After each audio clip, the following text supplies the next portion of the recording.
Good evening. Welcome to Combe TV. Welcome back to Combe TV. I do apologise. I should have done one last week previewing the Autumn Classic, but I'm not going to lie. I was a mixture of unwell, starting to become unwell, and all sorts going on with work, and really sadly lost a very close friend of mine to the dreaded cancer. So I was not in the right place to do it. Am I now? Who knows? But we're going to go for it anyway. Dilly dilly, gin gin. We're going to go for it. We got a fabulous night. That's what Craig, what's that? That was a mug, wasn't it? That was a mug. I'm trying to work out what a couple of me guests have got in there. That looks like a colostomy bag for Kipo. I don't know what he's got there, but we got plenty on the go. I got stuff falling on the floor now. I don't know what it was. It was my phone. That's okay. Professional start, I know, isn't it? Fantastic. But we have a stupidly busy show. I mean, talk about diving off the deep end. We really do. I think at the moment it's looking like I've got 1, 2, 3, 4, 5, 6, at least 6 guests coming on in various slots as we go. And we're going to be previewing everything that's happening this weekend at Grand Finals Day. There's plenty more that I'd have liked to have gone that we haven't. Some that we'll probably have to get in for a show next week or week after or whatever, like post grand finals. And we certainly want to have a proper chat with those that are crowned, because that's what this Saturday is all about. It's our champions are going to be crowned, and it's going to be a fabulous day. Let's quickly check in to see everybody that's piling in. Welcome to everybody. Leon Callahan, hi to you too. Our very own Emma Strawford said, good evening, friends and Combe family. That's what it's all about. And Craig Cook, who will be on in a minute, is chatting back as well, saying, evening, Emma Strawford. Tim Perry, one of our mighty Orange Army. Hello, May. Evening, everyone. Dilly dilly to you all. So here we are at the final race meeting of the year already. Where has this year gone? I agree. That's just bonkers, isn't it? I still can't get my head. I mean, I've still got plenty of events left to go yet, and what have you. The big thing is, though, don't forget, it might be the last race meeting. We've got Halloween Action Day yet to come at Castle Combe, and we've got the big awards due on the 12th of November. He says, just grabbing it. I should know it off by heart, but my head's frazzled at the minute, as I said. What is it? Yeah, Saturday, 12th of November, underneath Concord in Bristol. It's going to be amazing. It's not just the drivers that are there. It's not just the champions. This is a big 70th anniversary for Castle Combe Circuit. We're already, I think we're nearly at 300 people are going to be there. It's going to be massive. It's a big stage, big screens behind the stage, twinkly lights on the wall on the background, Concord above us. We're hoping to have cars that are going to be there, that have really featured in our championship. They're going to have a nice place as well behind the tables, just to really make this special. Big tables of 10, I think, is the maximum per table. And I can't wait to host that and just have a great celebration of 72 years. But of course, a certain pandemic got in the way, didn't it? But 70 years. We're going to then get celebrated. Kipo's just confirmed it's Iron Brew in his colostomy bag or whatever it was he's got it in. I love it. So that is coming Saturday the 12th. Jump on to the ccracingclub.co.uk website, get tickets. We've not just got champions and their teams and everyone else. We've got various marshals, whole load of marshals, people that haven't necessarily won but have been racing that are there. We've got spectators that are going to be there. We've got dignitaries and we've got special guests, all sorts. It's honestly, I cannot wait. It's going to be an absolutely bonkers night. Jump on. There's loads of information, and the race program on Saturday, I'm sure there will be as well. I cannot wait. Talking about couldn't wait, Emma couldn't wait to get the French Red open, and she's got the glass on the go. Martin Bennett, evening, Martin, co-commentator. He's going to be over in the old paddock commentary box on Saturday with me. We've both got to do some quick maths. I say both. We're going to be relying on Clive Woodward, who's going to be in the media centre and doing the interviews, hoping that he's doing some quick maths just to make sure we understand who's champions and what have you. Craig Tompkinson says this will do for the drive home. We try our best, mate. We try our best. I still can't believe it. I think we're still not seeing your Nova, are we? But I see a Swift being bought out and all sorts, isn't it? Was that you? I think I saw that post recently. Amazing. Let's have a look. Chris Mason. Good evening, all from Avik, Duffy's, Emma, Chris, and of course, Doggy's biggest fan, Joshy. Joshy's there. Hello, mate. All sat in a hot tub in Sherwood Forest. I didn't need to picture that, Mason, did I, mate? You've just ruined it. I'm going to have to rinse my mind out with another gin. Gin, mate. Gin. Steve Rideout, one of the mighty mini crews by my recollection. Yep, Craig's just nodding in the background there. Looking forward to the last round. It's so good to see you guys back with us for that. It's going to be brilliant. Ian Jones says, hi, Chris. Looking forward to tonight. Hoping you mentioned the legend Nick Mizzen quite a bit. Absolutely delighted to see that Nick Mizzen is back, and he knows he gets lots of mentions from me. He's, went through a torrid time for several years and really is an advocate of family Combe and just how tight-knit we all are. Me and the wife, Nick's daughter, sat watching. Is that as in Nick's daughter that you message me occasionally, don't you, to give shout-outs for Nick? Keep them coming because my memory's all over the place with everything that we got to do on a race day. So make sure you keep them coming, and welcome, guys. Both looking forward to Saturday and seeing him out again where he belongs and made so many memories. 100% for so many of us, without question. I don't know what you're saying, Kipo, in your comment. I'm not going to read that out in case I'm going to get myself in trouble. Dan Williams says, evening, buddy. Hope you're okay. I'm doing okay. Thank you, mate. Thank you, buddy. Matt Parr. Good to see Matt Parr's going to be back out. I'm saying that. I haven't looked at the latest entry list, but I knew you were due to be out. Evening all. Good to hear you're okay, Chris. Thank you, mate. Gerald Howe, happy birthday for the other day, buddy. Evening all. Tim Perry says, no worries, Dorsey. Understand. Glad to see you here tonight. I'll always try, mate. I'll always try. Lewis Bird, evening, Dorsey. I'm really looking forward to getting back out on Saturday. It's going to be fun. Dilly. I haven't looked, mate. Are you out in the Mini or are you back in your original car? I think it's going to be the Mini, isn't it? Because that's what you were going to do the other day and have a cracking race with your dad. Goose from the Quarry Hardcore says, evening from a suffering Goose with backache, hopefully being sorted tomorrow. Fingers crossed, mate. Let's get that sorted. You're too old for that bedroom gymnastics, mate. Cut it out. It's done. Darren Duffield. Hello, mate. Good evening, everybody.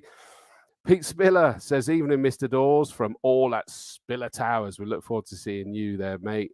Martin Bennett says, evening number 1, evening number 2. And that's not insulting. He's over in the second commentary box.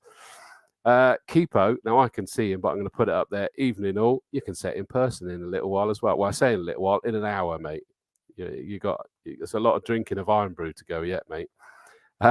Is it alcoholic Iron Brew? They do that now, He's saying no, Your Honour. Good evening, everyone, from Castle Combe Racing Club. I would imagine that's our very own Kat that looks after you brilliantly. What a fabulous first year that Kat has had, hasn't she? Mike Wheat, James Keeping's going to own this weekend. No pressure, mate. No pressure. Okay, so I will read it out. Kipo said, please ban Dave Cooper from any motorsport events in the UK. That's what I was nervous about reading out. He says, because every time he watches, I crash. But you've only crashed once, haven't you? That's a bit harsh, isn't it? That's a bit harsh. Twice. Oh, he's done it twice. Okay. Either that or he just swore at me. I don't know. Tina Weston. Hi, Tina. Evening all. Looking forward to Saturday. Going to be a busy day for the hot hatches. Absolutely. I'll be honest and say selfishly, I'm dead chuffed. It's a double header. I cannot wait. And the entry list is massive. I'm just so excited about it. Julie Atwood, that's Kieran Atwood's mum. Kieran has been so good in the Formula Fords this year. Absolutely amazing. As she says, hi, everyone. Looking forward to Saturday. Dilly, chin, chin. Well, as you insist, Julie, I will. I'll be with you in a minute, Craig. You sat there patiently, mate. Joe Hathaway, evening all. Hope you're all well. The 3-cylinder Saxo is finally finished. A faultless test day today with some respectable lap times. Bring on the weekend of racing. That's wonderful news, mate. Wonderful. Bad news, Kipo. Dave Cooper says, don't worry, James Keeping. I'll be there watching. Nothing I can do, mate. Nothing I can do.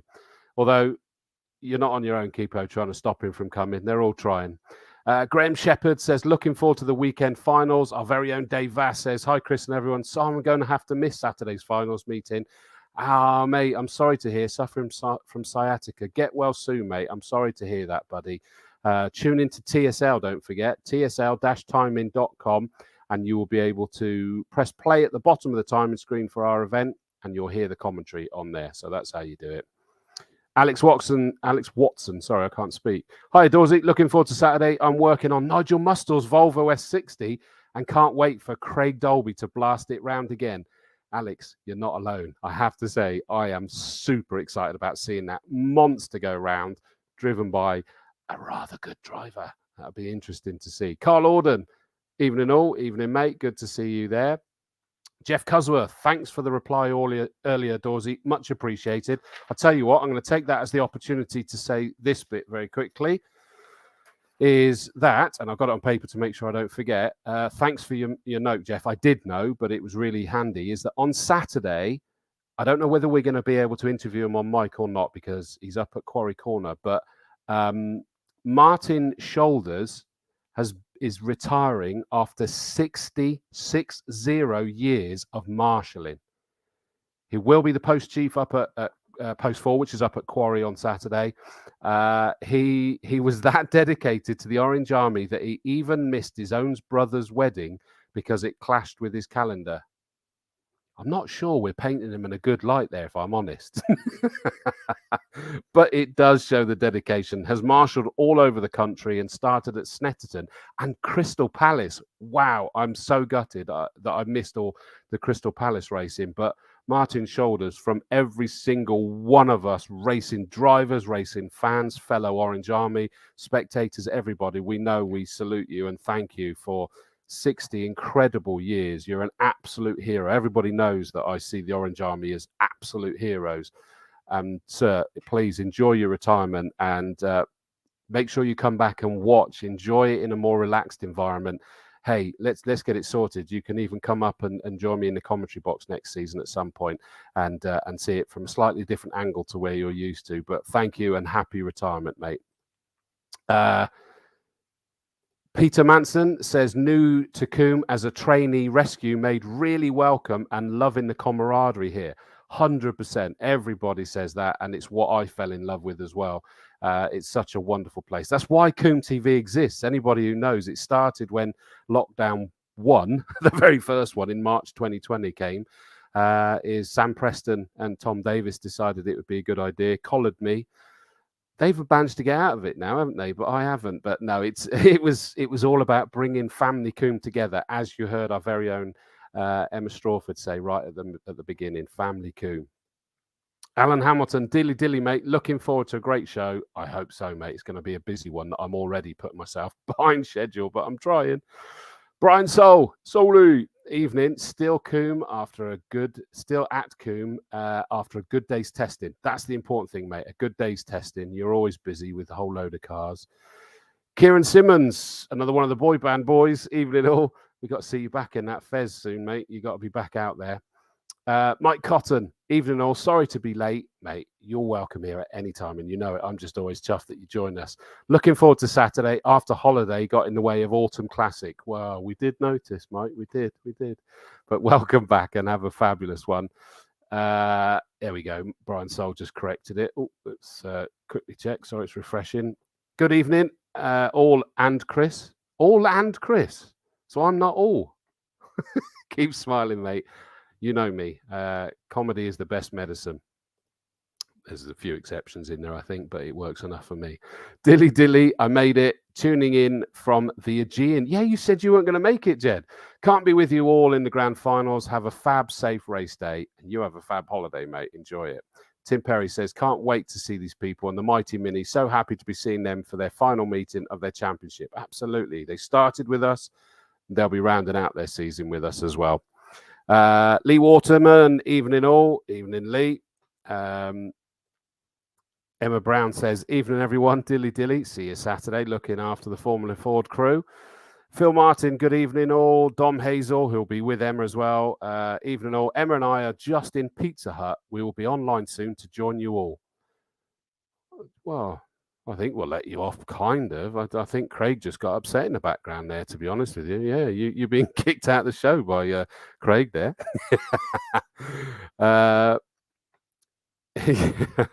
Always keeping people waiting, says Tim. Alex says, hi, Dorsey. Not missed a single race meet this year and cannot wait to be there on Saturday. Part of the Quarry Massive. Welcome, Alex. And good to see that part of the Quarry Hardcore is growing again.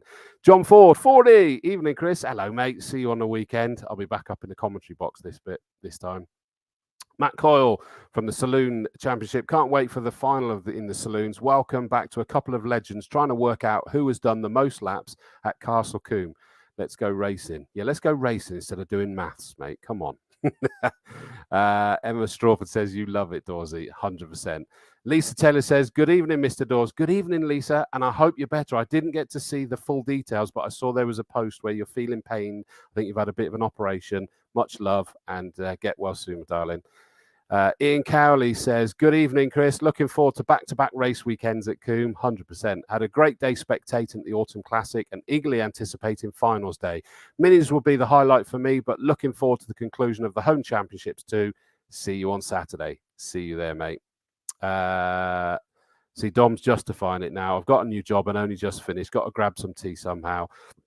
I'll bring the new gin this time. Oh, you got a new gin, have you? We're playing gin tennis at the moment, aren't we? Back and forth with each other. And Emma, last message then. Emma says, better than me having to miss it completely. As first thought, due to staff meeting, she was going to miss it. Championship coordinators need to eat while we have chance. Eating's cheating, Emma. Eating is cheating. You know it.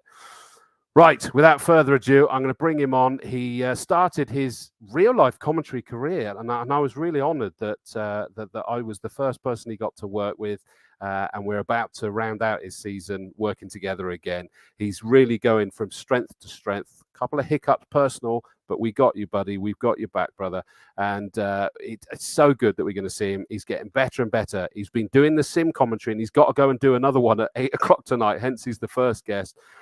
It's the expert for the Mighty Minis. It's Craig Cook. Good evening, mate. Hello. How are we doing? You okay? Yeah, I'm good, thank you, mate. How are you? Oh, I'm very well. Good, man. On time, isn't it? I know it really does seem that way, doesn't it? Because yeah, there's been a whole lot of racing going on in between, hasn't there? Oh, massively. Yes, it's been very entertaining. I think the word is, and I don't think it's never not been entertaining, really, has it? Ever since they've been started. Let's 26 years on. Yeah, so, with minis, you're never going to get a boring mini race, are you? No, definitely not. Definitely not. No. What's I mean, the entry list is out. The championship, how are we looking? Is it going into this final round still to play for, or is it decided? I haven't worked it out yet. Okay, so Supers is still all to play for. It's very tight. Nevin, if he pretty much wins it, if he wins the first race, but that anything can happen. You know, we won't say anything till the fat lady sings, as we normally say. Mighty Minis has been pretty much officially sewn up from calculations, and that was Mark Price, who finished got 2 fourths at Cadwell Park, which was a really cracking race. Unfortunately, I missed, so I've been getting the ins and outs from all the drivers. So yeah, so 2 fourth places at Cadwell. And that's pretty much sewn up the championship in the Mighty Mini. So he's going to go in this and just enjoying himself for this one. So that's fantastic news for him. Isn't Mark Price's car the one that you got to have a drive of?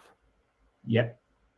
Yes, it is. And he still managed to win the championship after that. And he's still, yeah. Maybe I pushed him a little too hard. Maybe, I don't know. Yeah. So I'm also quite chuffed because I actually sponsor that car as well. So I can't say too much about the car because obviously I don't want to, look like it's just a one-man band. So, well, make sure we understand that. What do you mean by you sponsored? Who's you?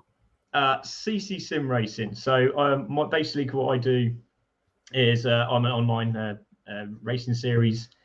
I commentate with a good co-host as well. He's in America. Who's most of the time he's actually sitting in the car commentating. That's the dedication we have. But yeah, it's just been going from strength to strength, and it's just been incredible. And then, like I say, we've got a race happening this evening, which is going to be huge, with 3 tiers We've got 21 teams involved. It's going to be a bit hectic. So they're all waiting for me. And I said, no, this is much more important at the moment. So we'll just get this, I'm just absolutely buzzing that I'm back here, back on the telly again. So, well, I call it the telly, but it's, Oh, it is, mate. Don't put it down again now. You've bigged it up now. It stays there, so that's fine. And you're going to join us in the commentary box for the 2 Mighty Mini races. Yes, yeah. And I mean, last time we did it, I think you left me on the second one, didn't you? Was it toilet break? I think you said. Would I? So yeah, so I got Camp Corner wrong. I don't know how, because that's my favourite corner, but it ended up being really good. And Ian Snowman was fantastic as always. So as soon as I got to the top, and like you said, you can actually see round the side of Corey before you had to say anything. And so I was like, okay, I'll remember that for next time. No, exactly. Well, hey, listen, considering it was your first time well, as we say, in the real world, it was a fabulous job, and what a thing to do it. So Nev Kirkpatrick, Steve Rideout second in that at the moment, and David Kirkpatrick, the brothers, aren't they? The Kirkpatrick. Yes, that's correct. Yeah, that's correct. So they're sort of the bread of the Steve Rideout sandwich, really. Steve Rideout's the filling in that one, really, isn't he? But yeah, pretty much. If Nev wins, it doesn't matter what anybody else does. He just needs to go out there and win.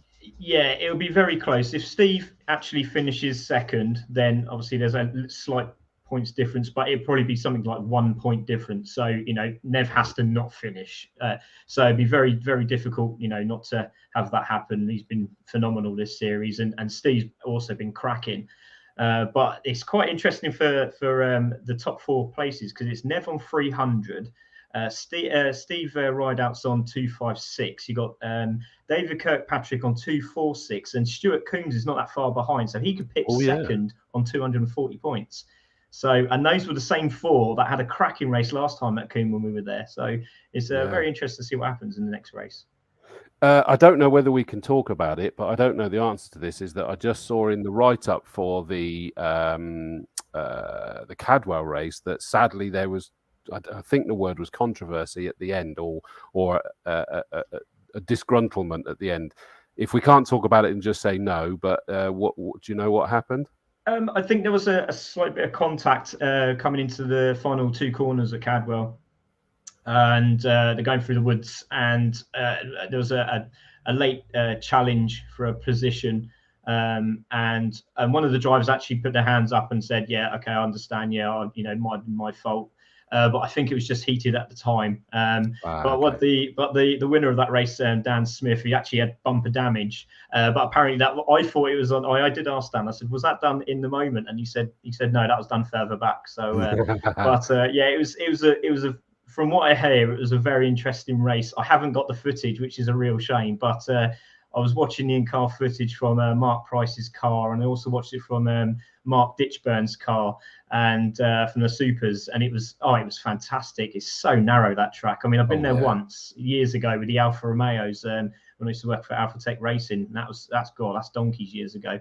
I took loads of 3-litre V6 manifolds, and I thought, I wonder if I could make some money here, and ended up doing about 8 in the actual test and the race series. Yeah, wow. So yeah, nice 30mm spanner come handy, and socket and wrench, and yeah, happy days. Make quite a bit of money then. Yeah, good one.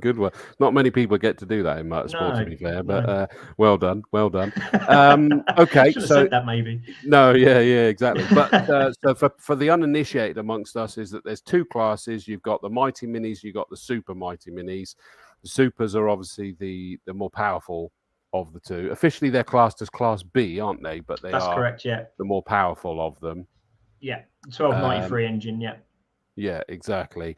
There's slightly more of the A's by the looks of it. What we got, 9 A's compared to 7 B's, and we have a wonderful challenge: is that it will become 2 races in one, won't it? Yeah, because last time we were there, I think they caught them up with about, I think it was about 3 laps to go, if I remember rightly. When it was, I think it was something like 5 minutes, wasn't it? I think, and it started getting a bit tasty, didn't it? If I remember rightly, as we were coming through Folly and then Avon Rise and Quarry. I was quite interested to see how that was going to pan out, and obviously that was my first real taste of standing in the commentary box and watching it unveil, and it was pretty awesome, to be fair. Yeah, I've always said that us as commentators that we just tell the story that's written for us by the drivers on the circuit, and when it's classic mini racing, that's some good writing. Yeah, exactly. Yeah, definitely. I mean, we saw, the toe's massive there. I mean, I don't think there's any driver in the Mighty Minis and the Supers that doesn't dislike the track at all. I think it's probably one of their favourites, to be honest. And just having that chicane in there as well with the undulations. Sorry, Emma, I thought I'd just say that because I forgot last time. Because I think I said bumps.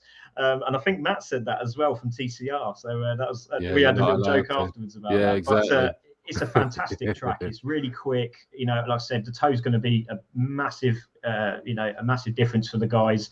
And maybe we'll see a different winner this week. I mean, that'll be interesting. But got some real interesting. Well, I find it quite interesting. Was Mark Price, up until the last race at Cadwell Park, had the fastest lap at each race circuit.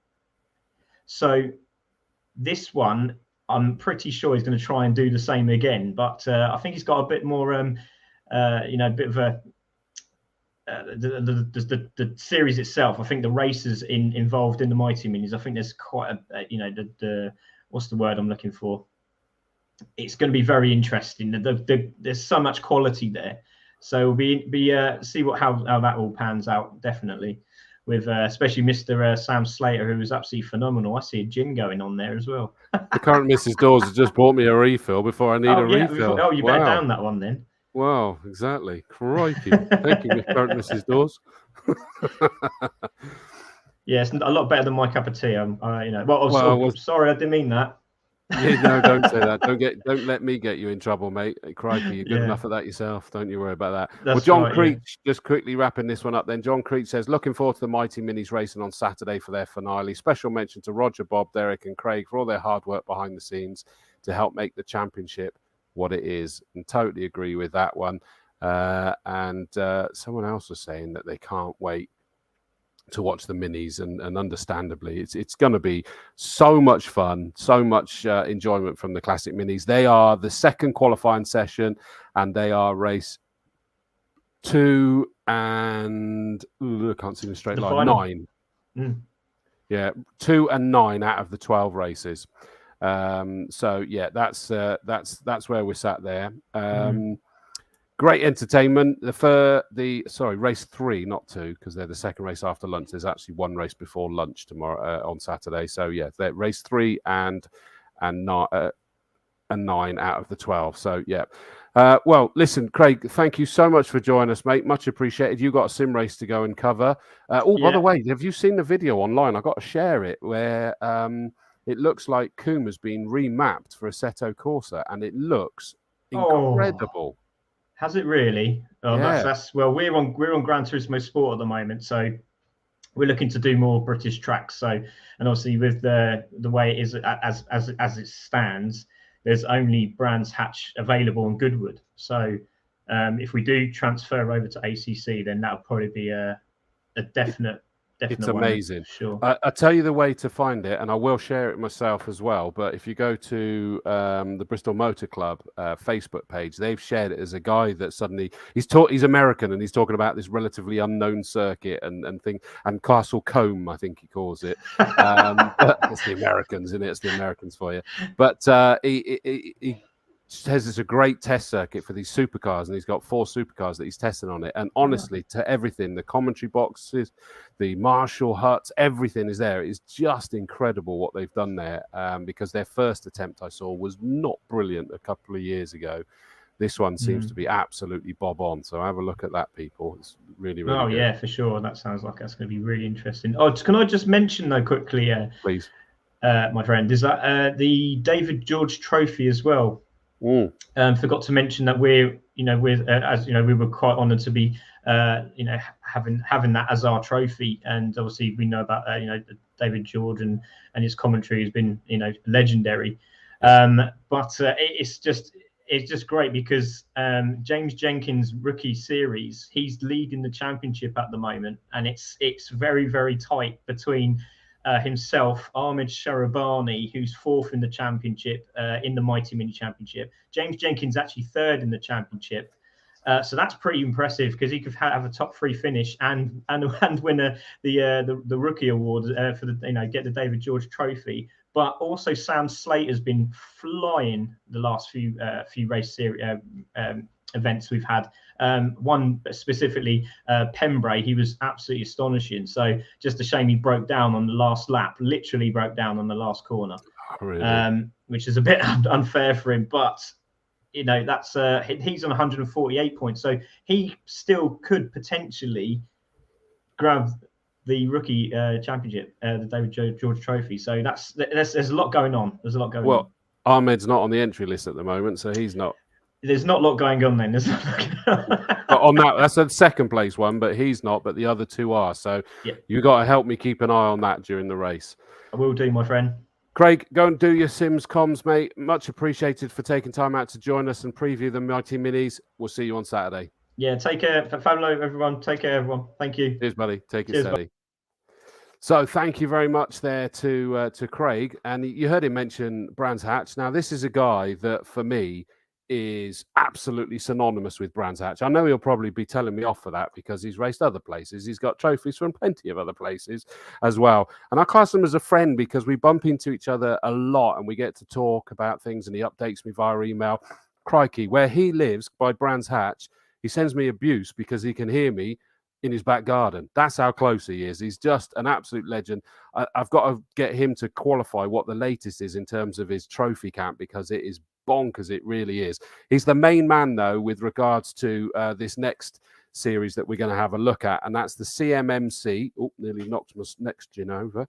The CMMC Intermarque Silhouettes that are joining us this weekend. And I'm delighted to introduce you to Rod Burley. Bring him on now. Let me change it round. You're in the big one. Good evening, Rod. Good evening. How are you? I'm good, my friend. Yourself? Yeah, not too bad. Looking forward to a bit of West Country air this coming Saturday. It's a lot fresher, mate, I tell you. A lot fresher. Remind me. Now, I know what we're going to move on, and I know that you'll shut me up about this, but I want to for a second, so indulge me. I know we're going to move on to the Intermarque Silhouettes, but just about yourself. So anybody from the West Country that might not necessarily know this, what are your stats nowadays for the trophies? Because it's bonkers. I suppose it's the wins you're talking about, isn't it? Yeah. 706, I think, somewhere around about there. Just bonkers, isn't it? It really is. That most of those I've seen you in this, well, I'm going to call it wonderful, but I think you're swearing at it these days. But the Escort WRC that historically has been a wonderful, wonderful car. I think she's become a bit of a problem, a thorn in your side at the minute, hasn't she? It's been a character building year, if you like to call it that. But I think we've got to the root of what one of the issues were, and hopefully we should be able to do a couple of events before the end of the year. So it's not, fingers crossed, it's not all doom and gloom. We should be back out there. We've got our own club meeting up at Snetterton on October the 16th. And then there's the Formula Ford Festival at Brands, which I know a lot of your Formula Ford drivers from Combe will come and fly the flag for your circuit. Absolutely. And then we'll probably do there's a winter meeting at Brands around about November the 12th. So that will probably sign it off for this year. If it's not sold, the car is up for sale, but you never know at this time of year what will happen. You've just made me upset then saying that. I'm not happy about that. But I suppose they say every race car's always for sale, isn't it, really? Everything's got a price at the end of the day. That's right. But you're actually proactively selling that now, are you? Well, it's advertised on Race Cars Direct. I've had a couple of people sniffing around. The chap from Portugal seems quite interested, but it's like everything, until the money comes across, the car carries on. I don't really want to sell it. It's been such an iconic car. It's just been, as I say, not very well behaved this year, but in the past, it's been great fun. I've even had a few wins down at Castle Combe with it, so it can't be all bad. No, and I mean, I'm obviously being facetious about all of that. Is that actually the biggest issue you and I have been talking about? So many people have been struggling. Is to get parts. It's just hard ever since everything that's going on in the world to get those parts to sort the cars out. it's been an absolute nightmare. And it's not, you know, we've got a BMW that some guys have lent me, and we've been trying to get engine parts for that, and that finally came together earlier this week. So that's running on the dyno a couple of days ago, but we're sort of really now looking towards next year for it. But another colleague of mine, Jonathan Bevan, he's been waiting for parts for his Honda Integra. Another one of our tin top drivers, Chris Whiteman, who races a Honda Civic, he's been waiting for a clutch for about 3 months. Yeah, it's really difficult. There's a lot of people. I was talking to a guy who does truck racing today, and he blew his engine up, I think, back at Thruxton in July, and he's still waiting for parts. He's hoping to get out for the big fireworks day meeting at Brands Hatch in November. So it's through all forms of motorsport, everybody's struggling. And like you said, you know, the cost of everything's going through the roof. Trying to get tyres at the moment, you know, they're proving to be quite expensive, and some of the sizes are getting really difficult to source. Well, and difficult to get the tyres as well as expensive. Is that one of the our guests, hopefully we should have on later, is one of two that are really going for the Saloon Championship this year, Adam Preble. He says that he's still on really old tyres because he just can't get. He even went down to Avon tyres, which officially they're down the road from us at Combe, but it's like going, no, they don't have the tyres there. It's not how it works, and it's just everything's really, really hard. But it doesn't stop us, Rod. So we go to support groups for our addiction, I think, don't we, Rod? You know, we love our motorsport. Even when you're not racing, you're still sort of paying attention to what's going on at your beloved Brands Hatch in particular, aren't you? Yeah, it's been obviously coming out of COVID and everything. It's good to see that the crowds are still coming through to watch the racing. I know you always get a good crowd down at Castle Combe, but it's been quite pleasing up here at Brands. You know, the crowds this year have been steadily improving, and one of the biggest highlights was the Superbike meeting in July, which had one of the biggest crowds for about 12, 14 years, which it's good because it brings a lot into the village, into the area. You know, people use local accommodation, pubs they go to eat, and it is good for the area. You know, I know there's a lot of people saying, you know, about noise and everything else, but you know, you've got to try and balance things out, and it is a difficult situation, but you know, you need these big motorsport venues to try and keep the industry going, because it's so important in this country. You know, you look at where all the Formula One teams, well, 90% of the Formula One teams are based. It's here in the UK, so we've got to keep things going. Agreed, 100%. One of the other ones at Brands that always gets a good crowd that, you know, I thoroughly enjoy leading the comms team for, and what we're going to see on Saturday features strongly at is American Speed Fest, where we get the Euro NASCARs over, and the Intermarque Silhouettes are absolutely big there. Now let's focus our attention to that. Many people will know what we're talking about. We have a few in our GTs. Ollie Ball has come close to winning the championship for the last couple of years. He's not racing in it this year in a Tigra Silhouette. And Ruben's out there in one as well, featuring very, very strongly as well. Talk us through, for those that don't necessarily fully understand, what is an Intermarque Silhouette? Right. Okay. If people are familiar with short circuit racing, they're very similar to a national hot rod.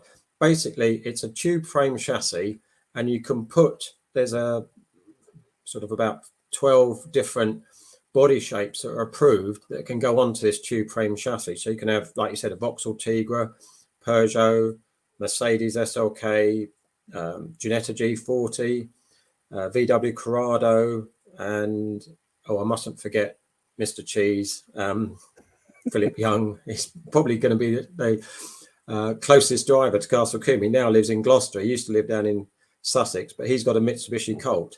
So it's just the silhouette that has to resemble the production road car.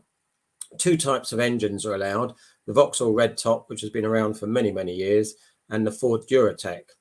Most of the guys use a H-pattern 4 or 5-speed gearbox, but we have started allowing in couple of sequential gearboxes. At the moment, they're on a fixed rear axle, but we're just looking to see how things pan out during the year, to see, you know, what little tweaks we're going to do for next year.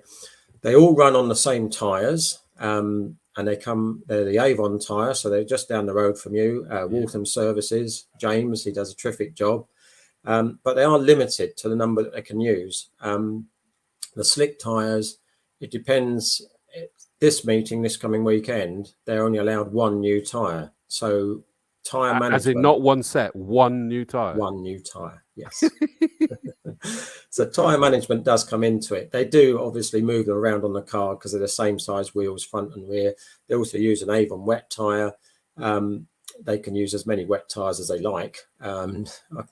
Looking at the forecast, we might have a little bit of moisture in the air on Saturday, but we'll try and be optimistic and hope that it stays dry.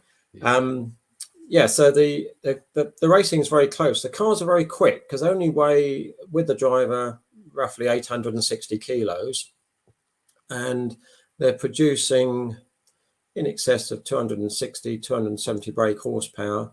So they're quick. They're not far off what a TCR car would do. So, they're quite quick, and they've also got, the cost isn't too expensive. You can get a new car for between 35 and 40,000 pounds. Second-hand ones you can pick up for anything between sort of 20 and 25,000 pounds. And there's been some good drivers that have come through and moved on to other things. Most notably Matt Simpson. We've also got Malcolm Blackman. Unfortunately, he's not racing this weekend, but he's been one of the shining lights in the series. But this year we've had 2 or 3 other drivers that have come to the forefront. Daniel Smith, it used to be his brother Lewis Smith, who was one of the quickest guys out there, but Lewis is having a bit of a sabbatical at the moment until he gets a new car done. But Daniel has really come to the forefront, and he started winning races. Colin Smith, he's not related. They all come from Essex, all these Smiths, but the Colin Smith's not related. He's been going well, particularly now he's got a Ginetta. He seems to mix it at the front. And Ian Hales, who's got a Vauxhall Tigra, he comes from Norfolk. He's another one.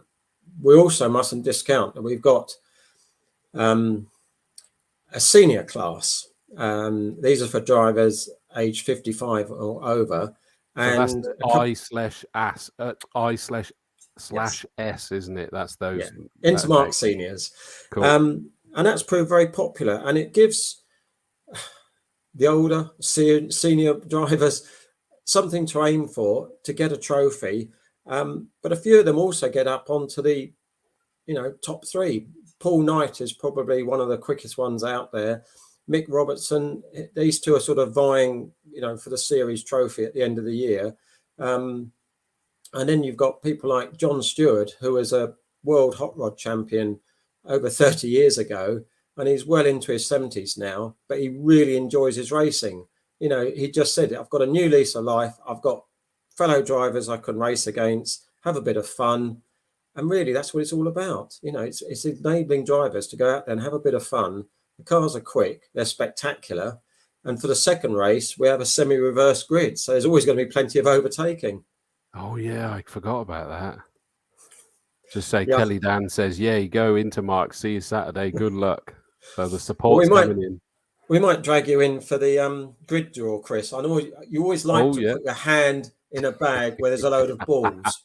Yeah, I knew you were about to go there. As soon as you started, I knew you were going to do that to me. Absolutely. It's one of those ones that always makes me chuckle. It's like exciting racing that doesn't need spicing up, but you spice it up anyway, which is absolutely wonderful to see. We've also got an invitation one, Nafarelli, in a 1000cc car as well. Does that mean that's considerably slower than the rest? No, Fabio's got a car which, it's a VW Corrado, but he runs a motorcycle engine, and he's asked us if he can come out. The body shape of the car will look very similar to the rest of them that are out there, but he uses a motorbike engine. So although it doesn't comply with the series regulations per se, because we're nice people, we allow him to run an invitation class. And from a public's point of view, it's another car on the grid. it's a similar shape to the other cars that are out there. It might make a slightly different noise, obviously, because it's got a motorcycle engine. But hey, you know, this is club racing. We need guys to come out there to have fun and to enjoy themselves. No, 100% agree with you there. It's a series, isn't it? Not a championship. That's right. Yeah, okay. And that's great. That means they're going for trophies. And of course, the reason why, just to make sure everybody understands, Rod isn't actually racing this time for a change. Are you, if you're there, hopefully you'll come up and join me in the box, or are you busy in race control or anything like that? No, we've got a good little team coming down. Kelly will be coming down. She'll be making cake for the drivers. You know, we're that sort of club. We know we encourage the guys to put on a bit of weight. And Richard Culverhouse, he'll be there. I think he was there last weekend. He was, yeah. The classic meeting. You know, he lives just up the road.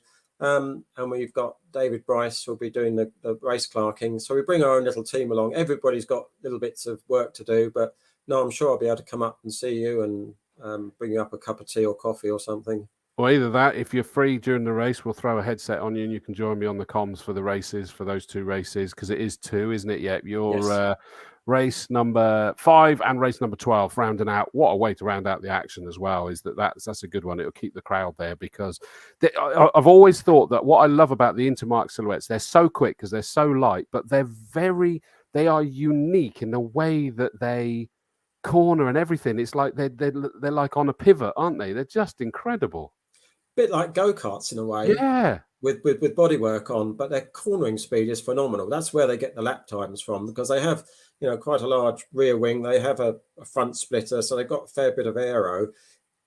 But the guys aren't frightened to race close, because virtually the whole grid has come from short circuit oval racing. So they're, you know, you're used to racing in close company, and they.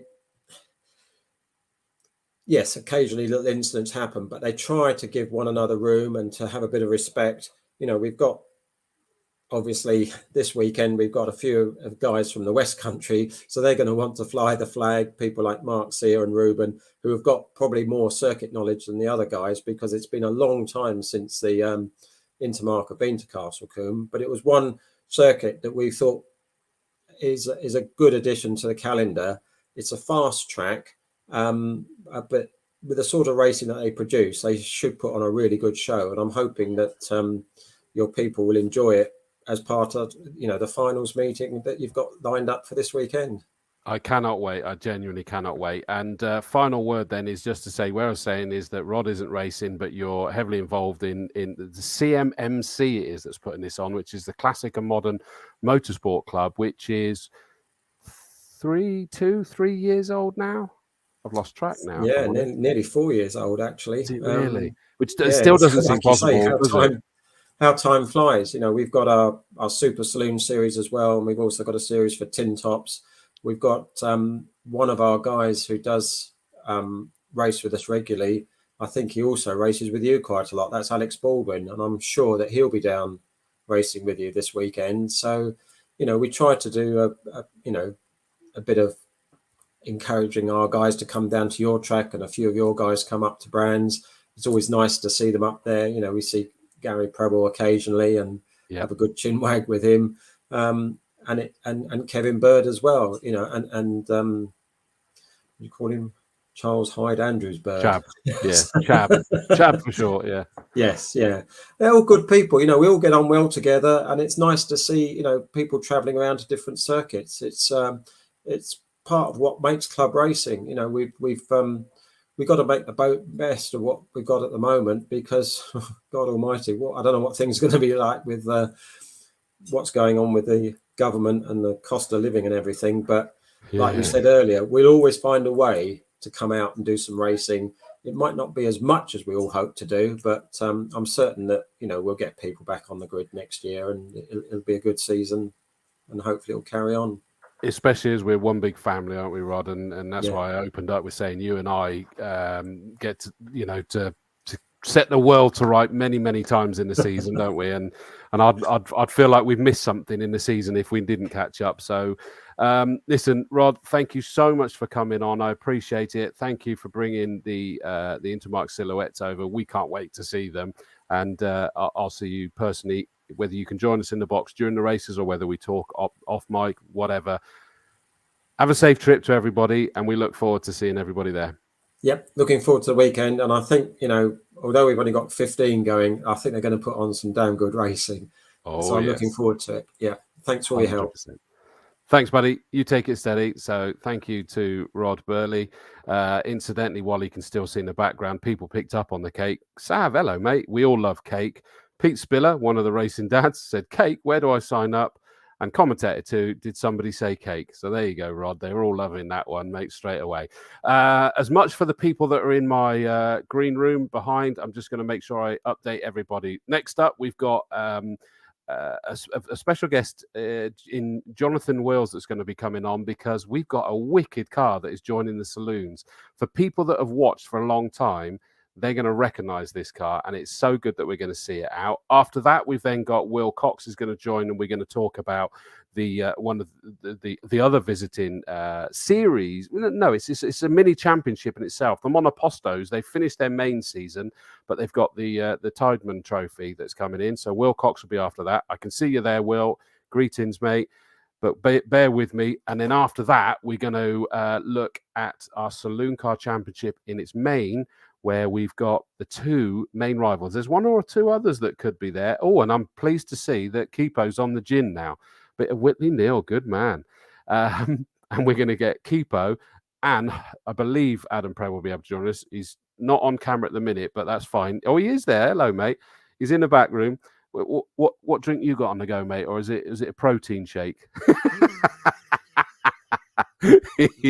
He's there. You guys sit patiently, because you're not on for a little while yet. So you sit there. Hopefully you've had your dinner, because you're going to be late back from work. But we'll catch up with those guys in a minute. But first up, I'm going to actually, you're not the priority yet, JW. You're going to have to wait there for a second, because I'm going to show the real star. And that is, let me check to make sure I bring it up. Right. Here we go. Should be coming up onto the screen. There we go. Let's change the way I do that. Let's make this a little bit bigger. Do people recognize that car?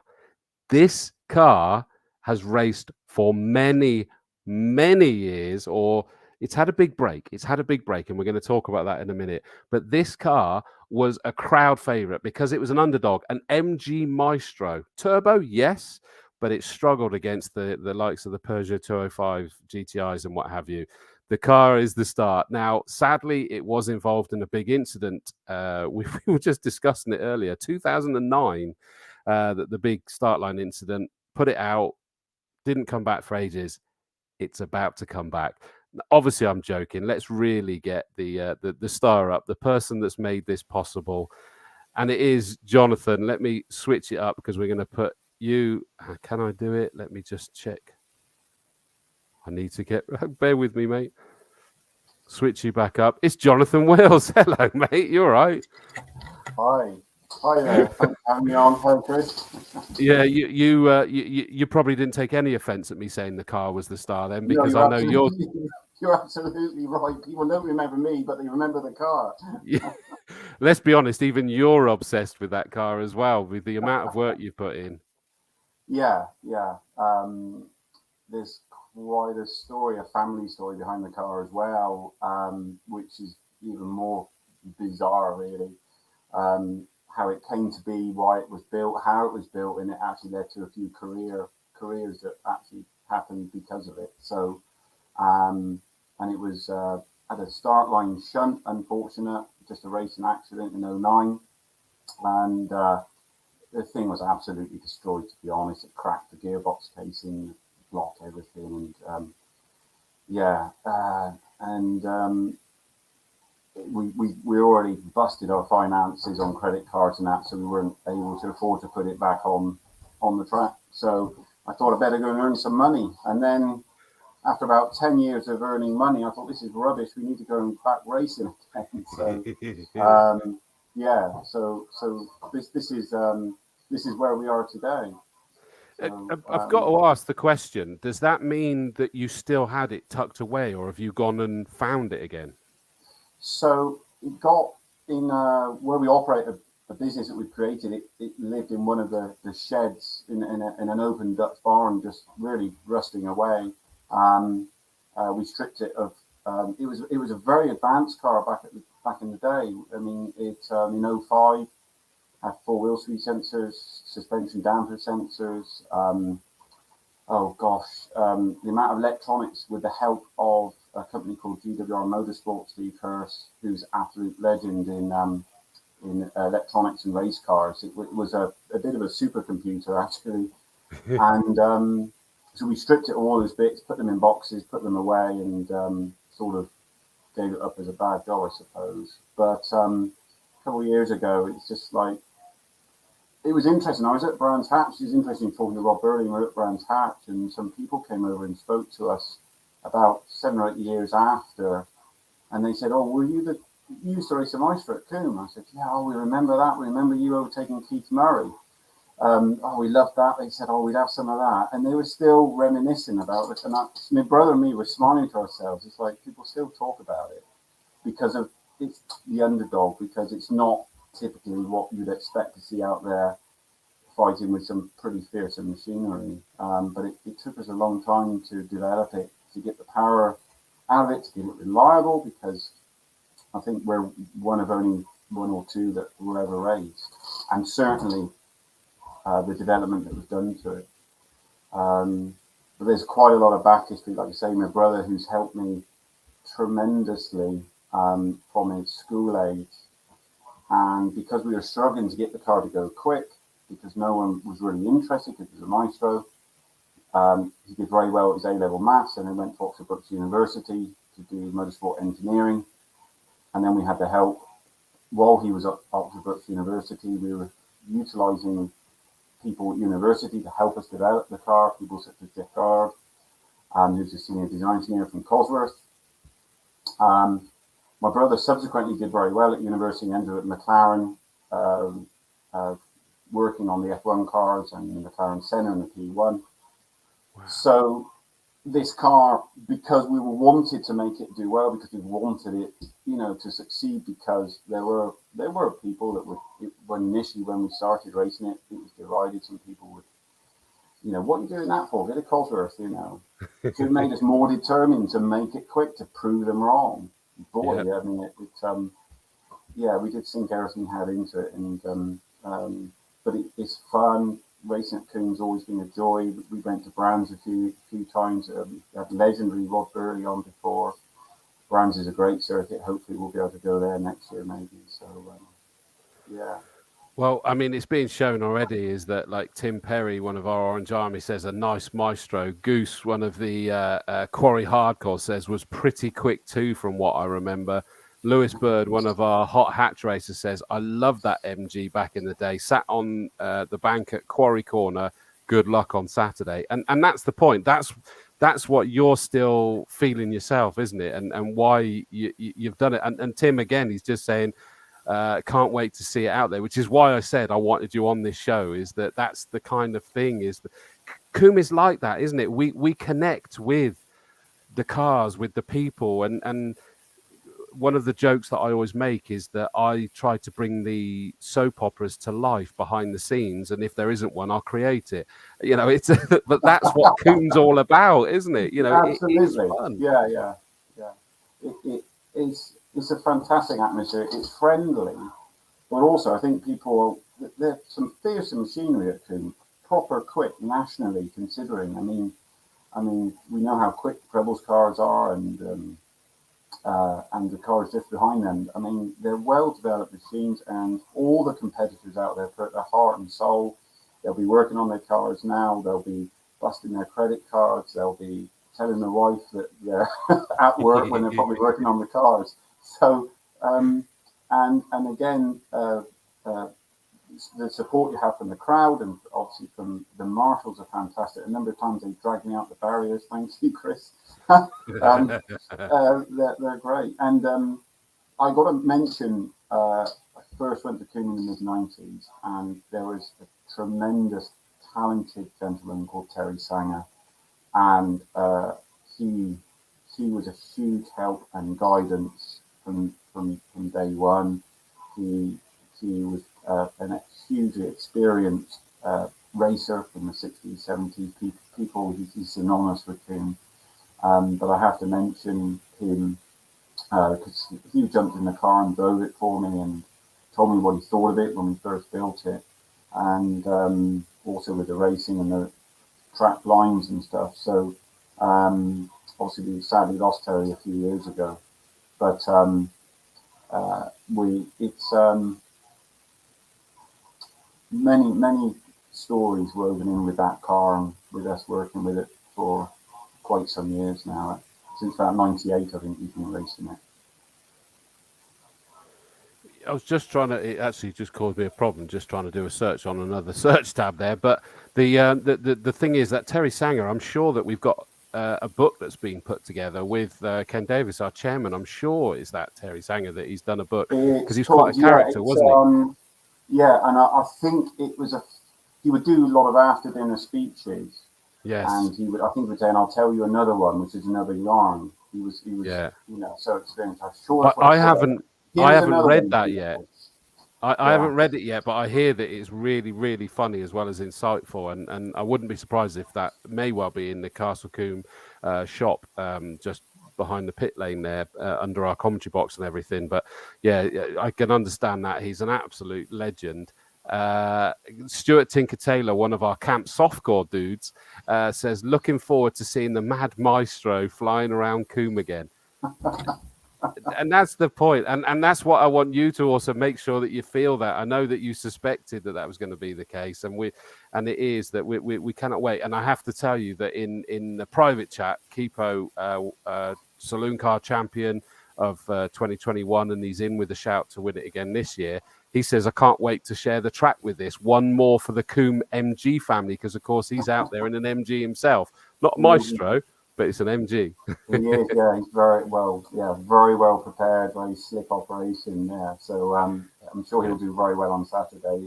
From our point of view, it's baby steps, really. We've been testing during the course of the year. We had some issues with the rear dampers. We thought that they were set up correctly, and actually the rebound was completely incorrect, so I had no rear end grip. But we're getting over these things. Gary Preble actually came over and said hello the other day and thought we'd discuss a few things, car, and he was grinning like a Cheshire cat from ear to ear, because he's like, is this the actual car that we've got enough to say is the actual, and he said like a time warp, because we put it exactly. In fact, we've had to repaint, we had the shell acid dipped and we welded it, but we kept some of the original panels back from the early 2000s. So the doors, the front doors, I decided to leave them. They've got the original sponsors, stickers and graphics and a few battle scars back from 09. So it's we've left it for the crowd. It's got National Mobile windscreen stickers on it. Oh, wow. Because that's how it left the track, with that sponsor. So I thought for a bit of nostalgia for everybody, we won't paint it all up. We'll put those battle scarred panels on there just for this race at least anyway, for people to say, yeah, it is that car. Wow, that is awesome. Definitely. I mean, I remember the National Mobile windscreens bus that used to be there in the paddock and everything. Absolutely amazing to see that. It's so good. How did it go in testing today? Did you take it out today? Yeah, so we were running this afternoon. So just several things. You're trying to find yourself as a driver. You're trying to get braver on your turning points and actually carry the speed through the corners and understand. And we're on older tyre today. We'll be on fresh tyres for the race. That's another thing we've got to find. All the tyre regulations have changed since I've left, so working that out a little bit. So quite frankly, we're just looking to finish the race. A lot of things have changed since I've last raced. So no longer do driver briefings. No longer do the scrutineering, which was a huge thing in my day. You always went to scrutineering, and it was nerve-wracking because the scrutineers are, you guarantee they find something wrong, and you've got to push it all the way out of scrutineer and try and get it what they wanted, then get it back, and there's massive pressure. But that's all changed. It's much more relaxed because of COVID, the rules and regs, and so I'm learning to go back and do your first race. Although I've raced loads in the past, but because of that decade break, it's it's interesting what's changed. And the Combe surface has changed a lot. The track's been resurfaced. There's some bumps where there wasn't bumps. Some bumps have disappeared. Some wet patches have gone. Wait, Jonathan, they're undulations. They're not bumps, okay? Please. You got to get it right. Toe the family line. It's undulations. Yeah. The mildly severe undulation. Absolutely. Hey, listen, the other point as well is rightly so, of course, being a turbo, you're in Class A, but that makes life even harder, doesn't it? Let's be honest, against the other Class A machinery in there. Goodness me. It's so well developed, those machines, and so well driven. They're a long way down the road from where we are. So we're looking to complete Saturday, go through the motions, start getting ourselves back, race rusty, getting back into the groove, and just enjoy it. Keep out of trouble, finish the race, and just start to find our feet. And we may try and do the odd. If there's anything we can enter during the winter period, we might stick it in there. I've always fancied doing the plum pudding race, but I've never actually done it.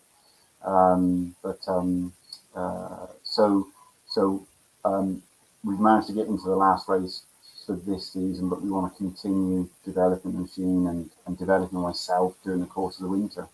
And we're going to see you back next year. 100%. Yeah. Mate, yeah, absolutely. That is amazing. And I have to say, I think that's the perfect way to end this interview. That is what we're looking forward to. Keep an eye out, everybody, for the MG Maestro. For those, that may not necessarily all remember it, because, of course, we get lots of people that are newer than that. 2009, did we establish it was the last time? When it left us, yeah, in April 09, first race, I think it was. So right. Really, the 07, 08 season was really the last time it was around. So right. So there'll be people that it's new to, but you'll now understand why people around you might be sort of getting a bit nostalgic as they see this. And it's just, give it a big cheer, and I'm sure when you go back on your cool down lap, you'll be waving to the crowd and they'll be waving back. It's just, it's another great character to see back. And I have to say, Jonathan, thank you to you guys for bringing this back again, because I know it's been a project of love. Thank you. It has. It's been a huge project. And thank everybody that's helped on it, from my assistant Barry, my brother Matthew, and members of staff that have helped out on it over the last year or so, and really got into it as a project to move forward. They understand why I'm quite as mad as I am, I suppose. Absolutely. Jonathan, thank you so much, my friend, and I look forward to I'll make a point of coming and seeing you as well, hopefully in the paddock before I go up to the commentary box for the races. But enjoy it, mate, enjoy it. Look forward to it, and thanks everybody watching. Looking forward to seeing, and if there's anybody in the paddock, come and say hello, make yourself known to us, and see if we can put on a show for people. You're a legend. Appreciate it. You take it steady, buddy. Take care. Thanks. Bye. Right, very quickly, it's promo time and Dawesy Whittle time. Back in a second.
Phew, that's a relief. That's why I queue up. I've got adverts ready to be able to do that. Thank you to Jonathan Wells there, and make sure you get into the paddock and get photos with that MG Maestro. It's so cool.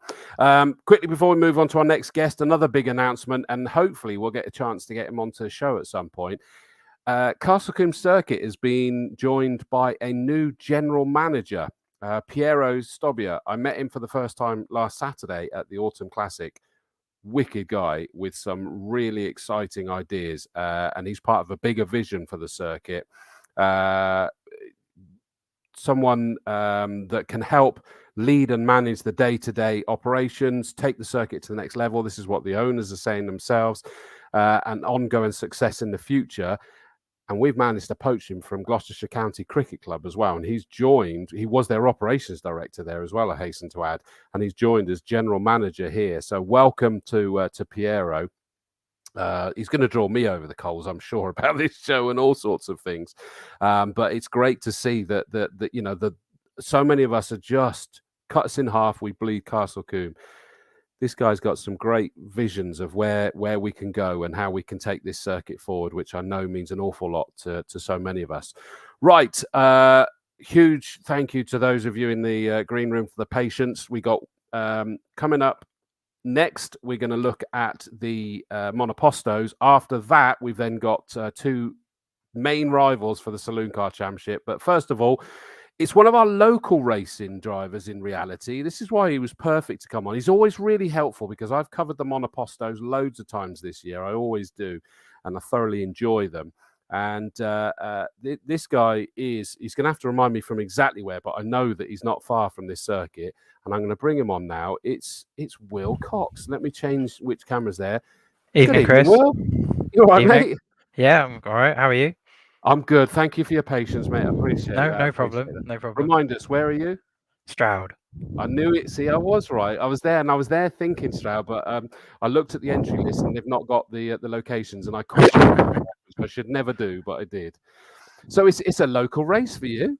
Yeah, it is. I obviously test at Combe a lot. Done every race since I've been racing that we've done at Combe. So I think this is my 5th time racing at Combe in 5 seasons of racing. So it's been a frustrating year for you, though, isn't it? Because I know that we've been conversing during races. You've been updating me via message.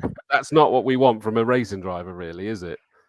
No, I mean it's not necessarily that we've had any issues. It's just I chose not to do those races for various reasons. But I am hoping to do the full season next year.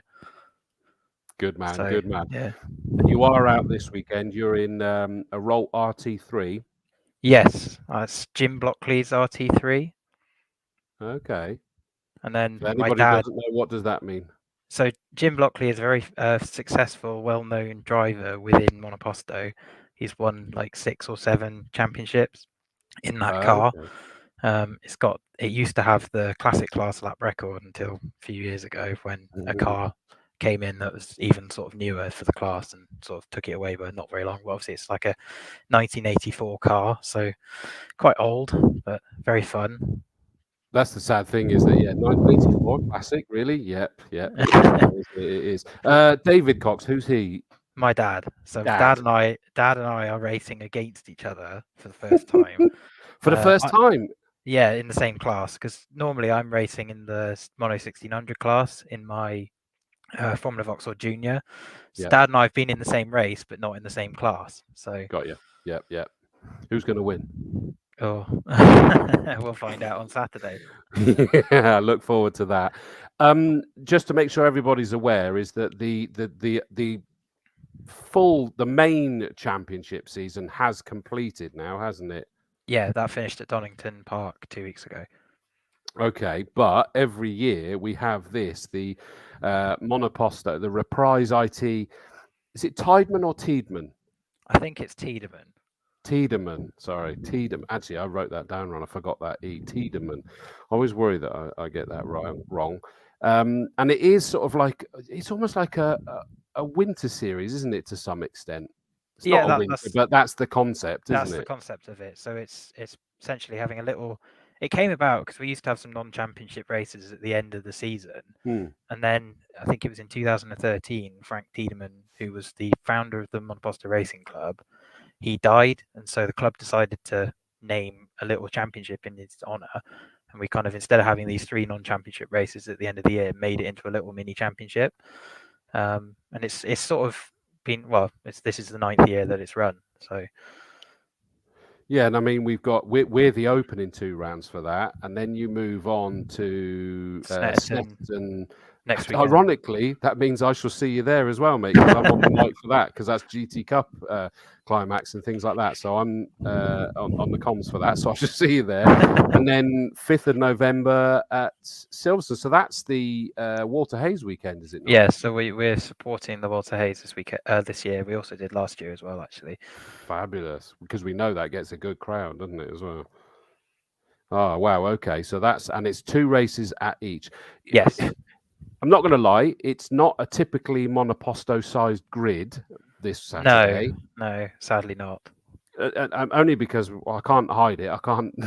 I can't make it any different. It isn't. In the fact that you guys are so bumper. Normally, it's got to be split into 2 races, hasn't it? We've got everybody together, but I have to say that intrigues me. We've got an F3. We've got, great to see Jason Timms is back out in his like monster Moto 1400cc thing, which is basically an F3 car with a 1400cc bike engine in it, isn't it? Yeah, they're rapid, those cars. And of course, it's a local race for him because he's a Gloucester boy. Gloucester boy, yeah. Yeah. So who was the other Timms? Jeremy. We haven't seen him for a little while, have we? Sadly, he's racing in historic Formula 3 now. Ah, okay. Oh, fair enough. So that's where he is. We've then got only one Moto 1000, which of course is a Jedi. Those things are bonkers, aren't they? Mental. They are just, it's incredible. Nigel Davis is going to be taking that Team Fern Racing Jedi round. Quite a few 1800s actually. I missed a couple of 2000cc, 2 litres in there in effect, 1600s. And of course the classics, and it is you versus your dad for first and second there. Yeah, it is. We'll obviously see what happens on Saturday. Is it the same that in the Tiedman Trophy that it is you are fighting in the class? It's not like an overall thing or anything. It's a bit of a weird point system in the Tiedman Trophy because everyone is on. I knew you were one going to grid tell together. me that. Everyone is on one grid together. The whole point of it is to have one grid. It's kind of trying to keep the cost down. That's part of it. So we have one grid and everything like that. And so essentially, you're competing in your class, but you then get your normal class points for wherever you finish in class plus fastest lap point, and then you also get points for the number of people who are in your class. So then at the end of each meeting, so at the end of Castle Combe on Saturday, there'll be a first, second, and third champion of Castle Combe in point system. Yeah. So the overall Tiedman Trophy, whoever wins it outright, generally is the person who's come from the biggest class. They've had the most people in their class because they've got additional points. So there is actually an overall champion for it. But in like the 9 years it's run, it's come from various different classes and everything. And I was fortunate enough to win it in 2018. But I was about to say that for you, is that I was looking at it as 2018 that you won it in the Mono 1600s that you were in at that point. You'll be looking to do that. Ben Powney won it last year. Jeff Fern, I mean, he's Mr. Monoposto, isn't he? Yeah. I've had last year, actually at Combe in 1600, I have had the most amazing race against Jeff Fern. Oh, really? Wheel to wheel for pretty much a whole race. And I did fortunately come out on top, but we had an amazing race. Side by side, every corner. We changed places like 2 or 3 times a lap, and it was mental. And there is actually a live stream of it because I think Alpha were streaming it that weekend. So it is actually on YouTube. And when I'm got a bit of spare time, I often watch it back. I'm not surprised. I mean, and he is an incredible guy. I mean, he really is. I don't know actually what his age is, but let's just say he's not a spring chicken, that's for sure. He wouldn't like me to reveal his age. No, absolutely. But he's always racing. Plus, it's Jeff Fern Racing, runs a whole load of cars for other people. He won the Tiedman in 2020, 2016, and 2014. He's just a wonderful, wonderful guy, and I'll be sad, when eventually he's not involved. Great to see that Ewan Surgison himself won it in 2015 as well, and of course, that family are very, very instrumental in this Monoposto racing, of course, as we know. So it's 2 races for you guys. You actually kick off the qualifying action and the race action, the one race that we've got before lunch. That's a nice way to do it, is to get the action underway. Yeah. Hopefully the forecast stays as it is. I think qualifying is probably going to be wet. Really, because I was looking at it, and actually, to be honest with you, it's looking like we're going to be okay in the morning. I think there's quite a lot of overnight rain. I don't think the track will have fully dried out. That's a good point, yeah, because I'm actually at the circuit tomorrow because I'm hosting the racing school, and yes, that's not looking good tomorrow, is it? But in terms of Saturday's rain, we're not looking, although it's a little bit earlier than I saw earlier, probably about 1 o'clock or something like that. So you should get your first race in the dry, which is at 11:40, and then your race number 7 as well, to around 3:10. It's quite a busy schedule, though, isn't it? The Tiedman Trophy, because was it next weekend? Yeah, next weekend at Snetterton. Yeah, so I mean, obviously being autumn, it generally is within October and November. Yeah, but it's quick turnaround. It's fortunate that I'm actually using my 1600 at Snetterton, so I don't have to prep a car in a week. Good point. So I tactically did that so that I can not have this sort of mental week next week trying to turn a car around. Yeah, and in fairness as well, is our very own Emma Strawford says she'll be deploying word skywards to Father Strawford, Howard Strawford, to sort of like make sure that it's as good as possible. Who is your money on for the outright race win? That would be George Line in the invitation to Lara. I was about to see that, yeah, because that's come over from what would have been in the F3 Cup historically, isn't it? Yeah. So he's obviously there's an invitation class in the Tiedman, and so he's bringing that out, and Brilliant. Those things are so quick. I mean, those F3 Cup cars last year, when we were there, watching them come through camp was just amazing. Yeah, absolutely. And obviously we got our outright lap record broken by Stefano Lini in that particular race as well. Slightly different car to what George is bringing out, I accept, but even so. The Jedi is going to be stupidly quick round Combe, I would imagine, isn't it? Yeah, Nigel's very quick.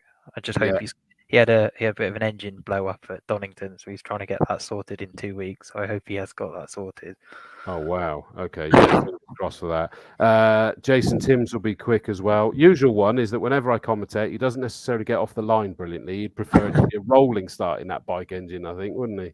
Yeah, those 1400 cars are notoriously not good off the line compared with the Jedi or an F3 in normal spec. But then they're so quick coming back through the field that generally they do. As a commentator and a spectator, I love that when they got to work back through again. It does make it wonderfully fun. It's such a wonderfully eclectic mix. I mean, we've got Formula Renault in there as well. Just so cool that we've got the great mix of that the Monopostos always bring to the table. Yeah, I mean, it's so good seeing all the different cars, and all those cars wouldn't be racing if it wasn't for Monoposto, and I think that's what's so good about the club. It keeps all those cars going, otherwise they'd just be parked up somewhere, probably sort of rotting away. Agreed, and I think that's generally a phrase that I use whenever I'm commentating on the Monopostos. We want them out there racing. Although there's always some intriguing, what I love as well, intriguing engineering feats in there as well, where they've kind of Frankensteined them a little bit, and they're just even better than they were originally. Yeah, I mean those Dallara 1400 things, they are a perfect example of that. The whole sort of back end of them with the bike engine gearbox and everything like that, they're all sort of homemade, which is great. And then there are also people that build their own cars and bring them out in Monoposto, which is brilliant. Agreed. No, absolutely. What's your favourite part of Castle Combe Circuit in a Monoposto then? I have to say I absolutely love camp. Yep. Camp corner, and especially in this RT3 that I'm driving this weekend, it's just insane. Really? But then like Quarry is amazing as well. I mean, I love Castle Combe. I'm very biased towards Castle Combe. It is a brilliant circuit. It's so quick. Any part of it that puts the EBGBs up you though? I always sort of coming towards Tower. You always like, I hope the brakes work. Yeah, good point. Good point. Yeah. Well, listen, best of luck with it. Thank you for joining us. Sorry it's a quick, but we'll catch up with you properly. No, I appreciate hello in it. the paddock if you're around. We will, and everybody else, go and say hello to Will and everybody else on the Monopostos. Best of luck for Saturday, buddy. Thank you very much, Chris. Cheers. All the best, Will. Bye. So, Stroud Driver, we got to keep a shout out for him. Right, I would say we'd end the show up there because I'll just wind the guys up. We're not, because we're bringing out 2 championship rivals now. The Saloon Car Championship, it is unbelievably tightly formed. I mean, it is so close. The only reason why I'm happy that we're going to get the 2 closest rivals out now is that they don't actually race directly against each other. Otherwise, I feel more like a referee tonight. Whereas I'm not. I'm safe on that. They're in different classes where they score their points in their classes, remember. Up until last race, last year's champion, the number 1 car, James Keeping, was leading the way. Then he had a very rare incident, and I'm going to bring this up because we're going to chat to him about it. This is a freak incident. This is not normal that we would expect to see this, and he still doesn't know exactly what happened, and it switched the championship the other way. And so we've got Adam Preble on, who's actually leading the way. But just quickly watch this a second. Let's pop this up here.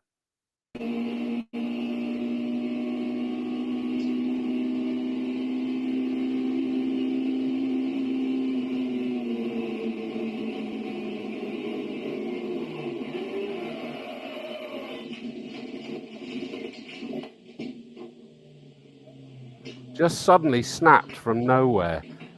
And I'm going to show the same incident from the rear.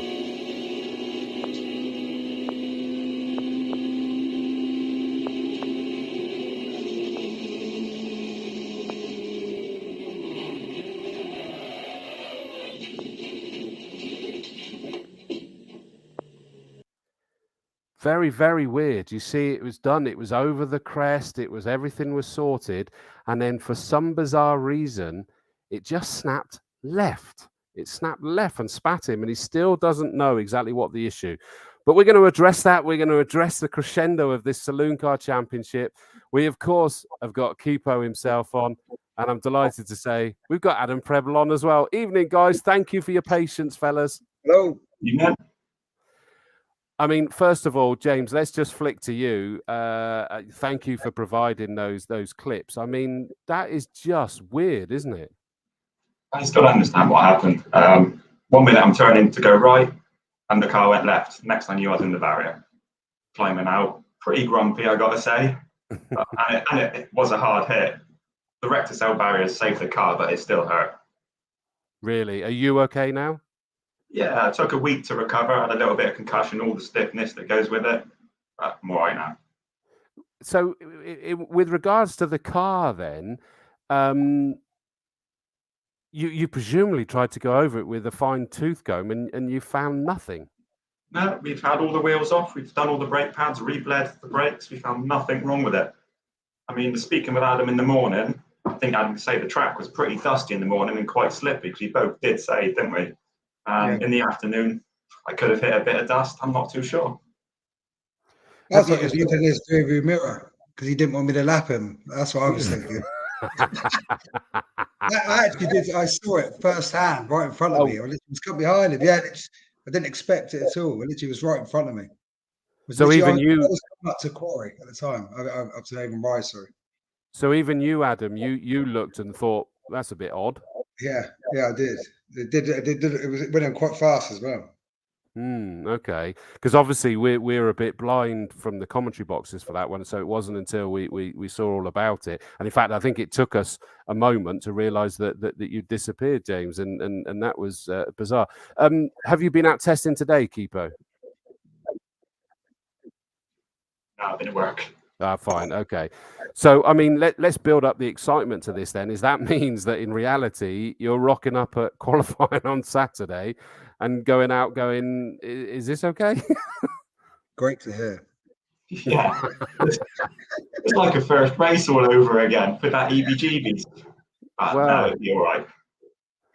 And you've rebuilt everything, all the damage is sorted. Like you say, those Recticel barriers are amazing. I always make the joke thing that we're not allowed to talk about what they're made out of, but we hear rumours that it's the lint from a mouse's handkerchief and the cream from a bourbon biscuit. But you can go into them and come back out again, so we can't talk about it, all right? So just mum's the word. But the car largely okay? Yeah, we drove it back from Park for a mate where we park up, and Nick Mizzen, bless him, hit all the dents out in about 30 minutes with his fist. Really? So she doesn't look pretty, but she's sort of an MG shape. Oh, well, that's good enough for us, mate. That's good enough.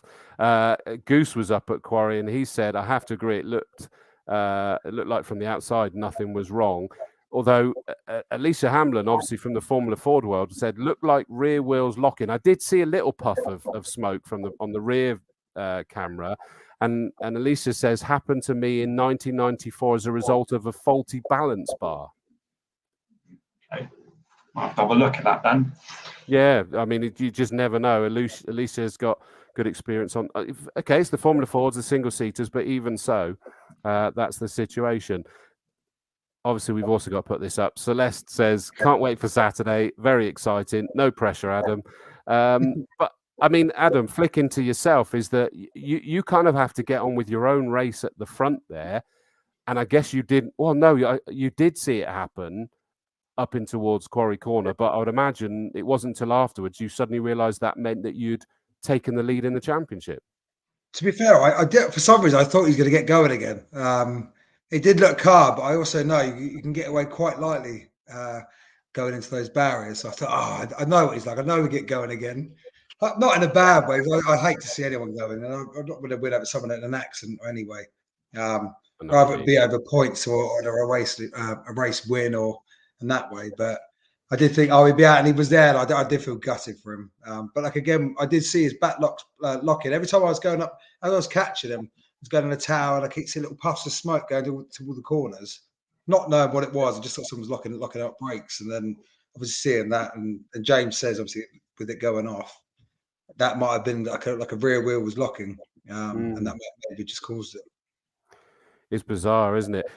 Adam, I've got to pick one key thing up with you. We've been scaring the bejesus out of Kipo. Now I'm going to scare the bejesus out of you, Adam. I see on the entry list there's a certain Gary Preble racing. I know, yeah, he's come to try and ruin it all, hasn't he? What is the dynamic on that one? I'm intrigued. I don't know. I think he's had so much unluck with the Civic this year and that. And I think he just wants to come out and get out and have a good race. I'm happy to see him out. Like I said, if it comes to it and we're racing, and if it's too close, there's no point. Because I think my dad worked out. I have to come at least third, I think, to do it with the fastest lap. So if it gets to a point and I'm going to have an accident or going to push him too hard, I don't know where I'm going to be. If I can get away well like I had before. And if it's between me and Gary, I just got to try and play clever. And don't be wrong, I'd love to win as well. If it's coming to a point and it's too close, I think, is it worth risking it? No, to myself. But don't get me wrong, everyone says these things and you have a race, and it's a bit different with your brothers behind you. But I definitely want to try and win. But if it comes to a point, if it's going to be too far, I've got to try and think of the big picture. But we'll see. We've got to get that far yet. Yeah, well, as Gary's just put there, coming to knock him off, he says. Although I will just, I'll temper that. Is he does put the laughs there. And, that's normally Tony Hutchins. Yeah. And Celeste says Gary Preble. No, interestingly, by the way, just as you mentioned that, I will say it. The right time to say it is this is Mr. Hutchins' last race. Tony Hutchins' last race at Castle Combe. I think he was buying all the drinks at the awards evening, but I could be wrong. What was that? He did say he's buying all the drinks at the awards evening. I could be wrong. Well, he done. Now that we know we're rapidly approaching 300 people at that evening, I suspect that won't be the case. But I mean, the guy's just a Castle Combe folklore history. He goes down, and I have to say, Adam, that I have very many recollections of you two having some amazing races. Some rough races. I remember I'm pretty sure it was that Tony came charging across the paddock towards you and what have you, and but you're still like able to have good friendly races with each other this many years on. Yeah, me and Tony have always we're always really good friends. Nothing would ever be that way. Things happen at heat of the moment, and that's obviously just racing. That was when you were in that Rover 220, wasn't it? It was, yeah. I think that was the last race of the year as well. I think I was gonna. I don't know if it was going to win the Class A, or I don't know if it was any more than that. I'm not too sure. But I know it was the chance of going to win the championship of some sort. I actually can't remember, but yeah, that's what ripped the Rover off that time. But it was a good race. Yeah. It's part that part was up at sport. That was up at Quarry, wasn't it, as well? From yeah, that was coming out of Quarry, yeah. Yeah. I mean, it is sad to see that he's going to be going, and I'm going to get him onto a show and do a proper interview with Tony. He said that he will do it because that's a lot of history that we can pick out from him, isn't it? He's seen it change over the years brilliantly. So, but he's going to be up there, as well as Mr. Spiller, of course, is going to be there with that TT that's just getting more and more used to that car. As long as he can get it off the line, that's the biggest struggle he's got. But I mean, those Class A cars, you guys are just getting quicker and quicker. They're just bonkers, aren't they? Yeah, they are. I can remember when they stopped the four-wheel drives when they were doing the 11s, and they banned them from the saloons. And now we're in the 10s, and we're in the saloons. Yeah. I know what you mean. It's just a show. I think we were doing. I think it was the quickest back then in the Rover. I think I'd done a 15 back then. And now I don't think it's weird because not much has changed really. I'd love to see what the Rover could do now, as it was on the track now, because I don't think not much has changed. I think the track has changed quite a bit, and the tires we can use have changed quite a lot. But other than that, I don't think much has changed because like with the Astra, we've not changed anything with the Astra. If anything, we turned the power down on the Astra, trying to make it more reliable. So it'd be interesting to see what the Rover could do on a good set of like the Dereza tires. And it running nicely. Have you still got it? Yeah, it's still in the shed. Yeah. Really? Wow. Yeah, because I remember you being really you were gutted that you couldn't race that in the saloons anymore, weren't you? You were connected to that car. Yeah, we were gutted. Yeah, we were gutted. I really did enjoy that car, but then when I drove the Astra, I didn't realise how hard the Rover was to drive. Oh, really? Yeah, you're fighting the thing around. It was, especially on the slicks, the tires are too big. And you really were, like Gary drove it. I don't want to say the words he said, but he said it was rubbish. He said, how do you drive this? It wasn't nice to drive. And we took out on a test day with Gary, and I thought, what snapped? An arm or something snapped, and it dropped. And luckily, it didn't crash into Quarry. So, wow. I think we need to get that sorted. It'd be good to get that back out somewhere. Oh, I'd love to see that. Especially as in your race, we got that MG Maestro back out again. I can't wait to see that as well. Definitely. It's going to be wicked. Kipo, you obviously have been enjoying this year. By the way, just to quickly answer your thing, Adam, is that Gary says the lower wishbone snapped. That was what it was. Oh, wishbone, yeah, good. He still has nightmares about that, clearly. But yeah, sorry, Kipo, is that obviously you were absolutely ecstatic with winning the championship last year, been carrying the one. You're in the hunt for the championship again. How has it changed this year for you? Almost, people talk about the monkey being off the back. Has it made things a bit more relaxed for you this year? No, not really. I still go about it like we would. I don't realise I got number one on the car sometimes, and that's what you got to think of. You just go out at the end of the day. We're all club racers. We're here to enjoy ourselves. We're not professionals. I'd love to be. Yeah. But no, it's still me and my dad, and Martin Chivers has helped us a lot. Bill Brockbank. So a very small amount of people have worked on our car and helped us get out this year. But nothing's changed too much. But the hunger's still as much as it was last year for the championship? Oh, yeah. It'd be nice to get it. But after last round, well, I got to chase Adam now rather than him chase me. And on that front, I mean, I made the point at the beginning is that you guys, we're saying about chasing and fighting, is it's a very unique. No, it's not unique, but it's an interesting conundrum in the fact that you're not actually racing against each other, and so presumably you just put your head down and do what you can in your class. Yeah, you can only do what you can do. Have your own battles and do the best you can. Someone said to me, the best you can do is overtake the car in front of you and not let the one behind overtake you. Yeah. And it goes quite quick when you're in the car, doesn't it, Adam? Yeah. As the lights Depends go when out, you're up front, it takes very slow. you look at the lap board and it's 10 out of 15 laps gone. You think, Jesus, where did that go? But the last Really? 5 laps, well, especially in my case, seem to stop quite literally.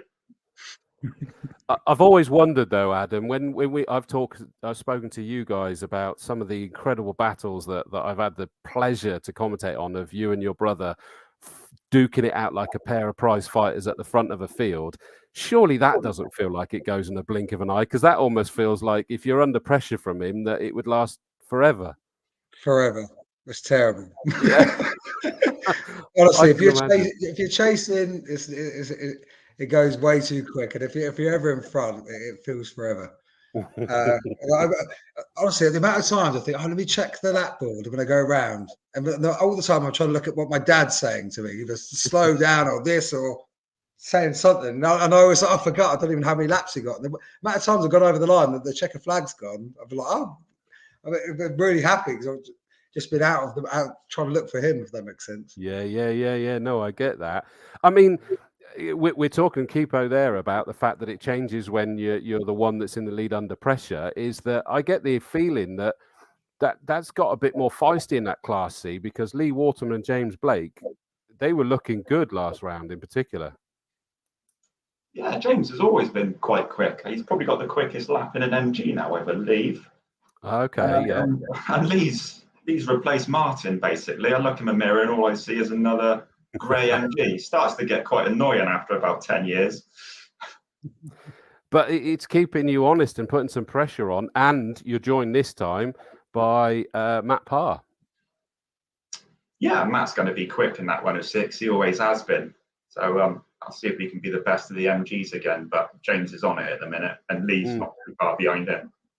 I mean, I know that you could probably go, shut up, Dawesy, you're making the pressure even mounted even more. But, that's what it's all about, is that the pressure is pretty huge out there. And you're going to be focusing, and I try to do it as a commentator, is not just pay attention on the race, first and down to whatever it is. It's each class, it's a subplot that is absolutely vital for the championship. Yeah, it's hard to explain when you're in the car, because sometimes you don't know who's in front of you in class and who's behind you, because the start can be absolutely manic. Sometimes Lee can get a massive gap and you think, where's he gone? I remember once this season we started, I think Stuart Ignall had a fantastic start. Yes. He went from about 4th to 1st. So it's weird seeing Stuart up ahead, and he held it for 5 or 6 laps. Yeah. He's come on quite a bit now. Agreed. So you can have another one to the list of another quick driver in C. And I think that kind of leads me on to the next question I was going to ask, really, is the fact that I always make a sort of fairly light-hearted comment in the commentary, is that saying, like, they don't need to race with that driver because they're in a different class, but racing drivers, they don't care. They'll just race with ever. But by this point of the season, do you start thinking championship going, I don't need to race with that class B car or whatever it might be? And the second part to that question is, does that mean your pit board tells you where you are in your class rather than overall position-wise? I don't have a pit board, I just go for it. Oh, really? Yeah, Dad just waves me on. I mean, if I can get a Class B car between someone like Lee, if he's chasing me, then I will. So it gives you that a bit of a buffer. But also, in other words, if there's a Class B car in front of you, you will try to overtake it to put a buffer behind you. Yeah, it just gives you a bit of breathing space, I find. No, I get that. I mean, Adam, does that make your life easier? Because being a Class A car, you're at the front of the overall field, so there's nothing confusing. You know what the story is. Yeah, definitely. Yeah, that obviously that does make it a lot easier, because you know if you're there or not. If you're further back, then you know you've messed up. Yeah. But the flip side to being a Class A car is, I always make the comment, and I assume that it's true, is that I say the driver's hearing everything, feeling everything with that car And those Class A cars are monstrously powerful, but they're more precious than my wife. You know, yeah, and unreliable. That's obviously one of the really big worries, because we went to Gary's the other day, and he tracked it and everything. We had a look over it, just had a look and just make sure everything's okay, because the last thing we want is just something to bad happen, and it to be down to a mechanical fault. Like the race we on that double header we had, we lost that race because of the alternator, just a wire on the alternators. That was the reason why we dropped that round. And other than that one, we've luckily been on top for the other races. So that's the worst, to lose it over a mechanical fault. I'd rather it be down to a race loss than that, if that makes sense. Yeah, no, I understand that. If I forgot, I was about to ask a really good question there, and I've forgotten it because I just looked at the timetable to just make sure I was absolutely right. It's just a single header for you guys, one shot, one qualifying, one race. You're going to go for it.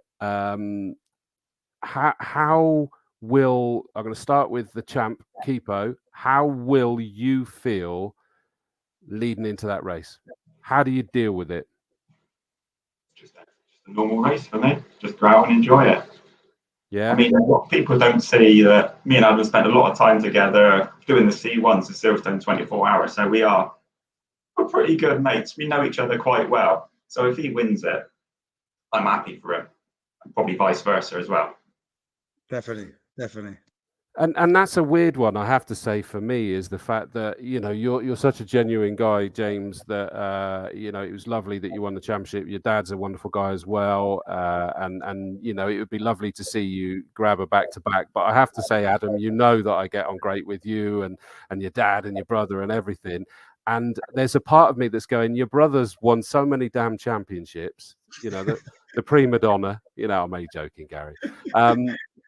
It must add something extra for you, Adam, that you really want to.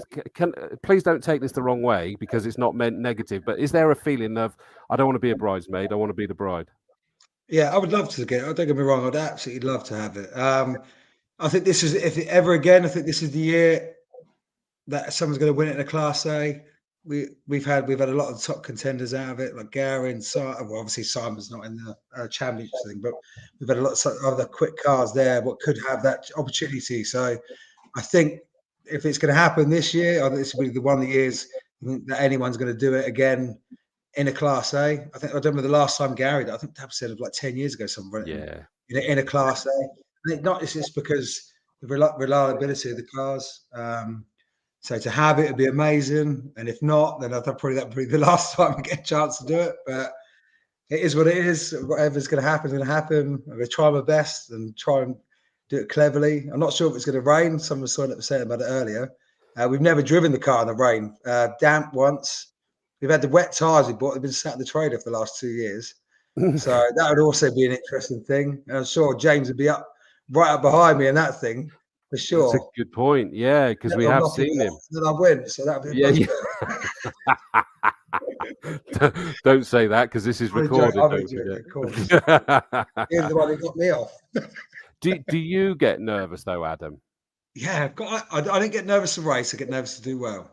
A couple of times when I've qualified fourth. To me, there was hardly any pressure. But the second you're on the front row, you can only go worse. You can only get, and so that's what adds it to me. Oh wow! If you start further back, then you can go back as well.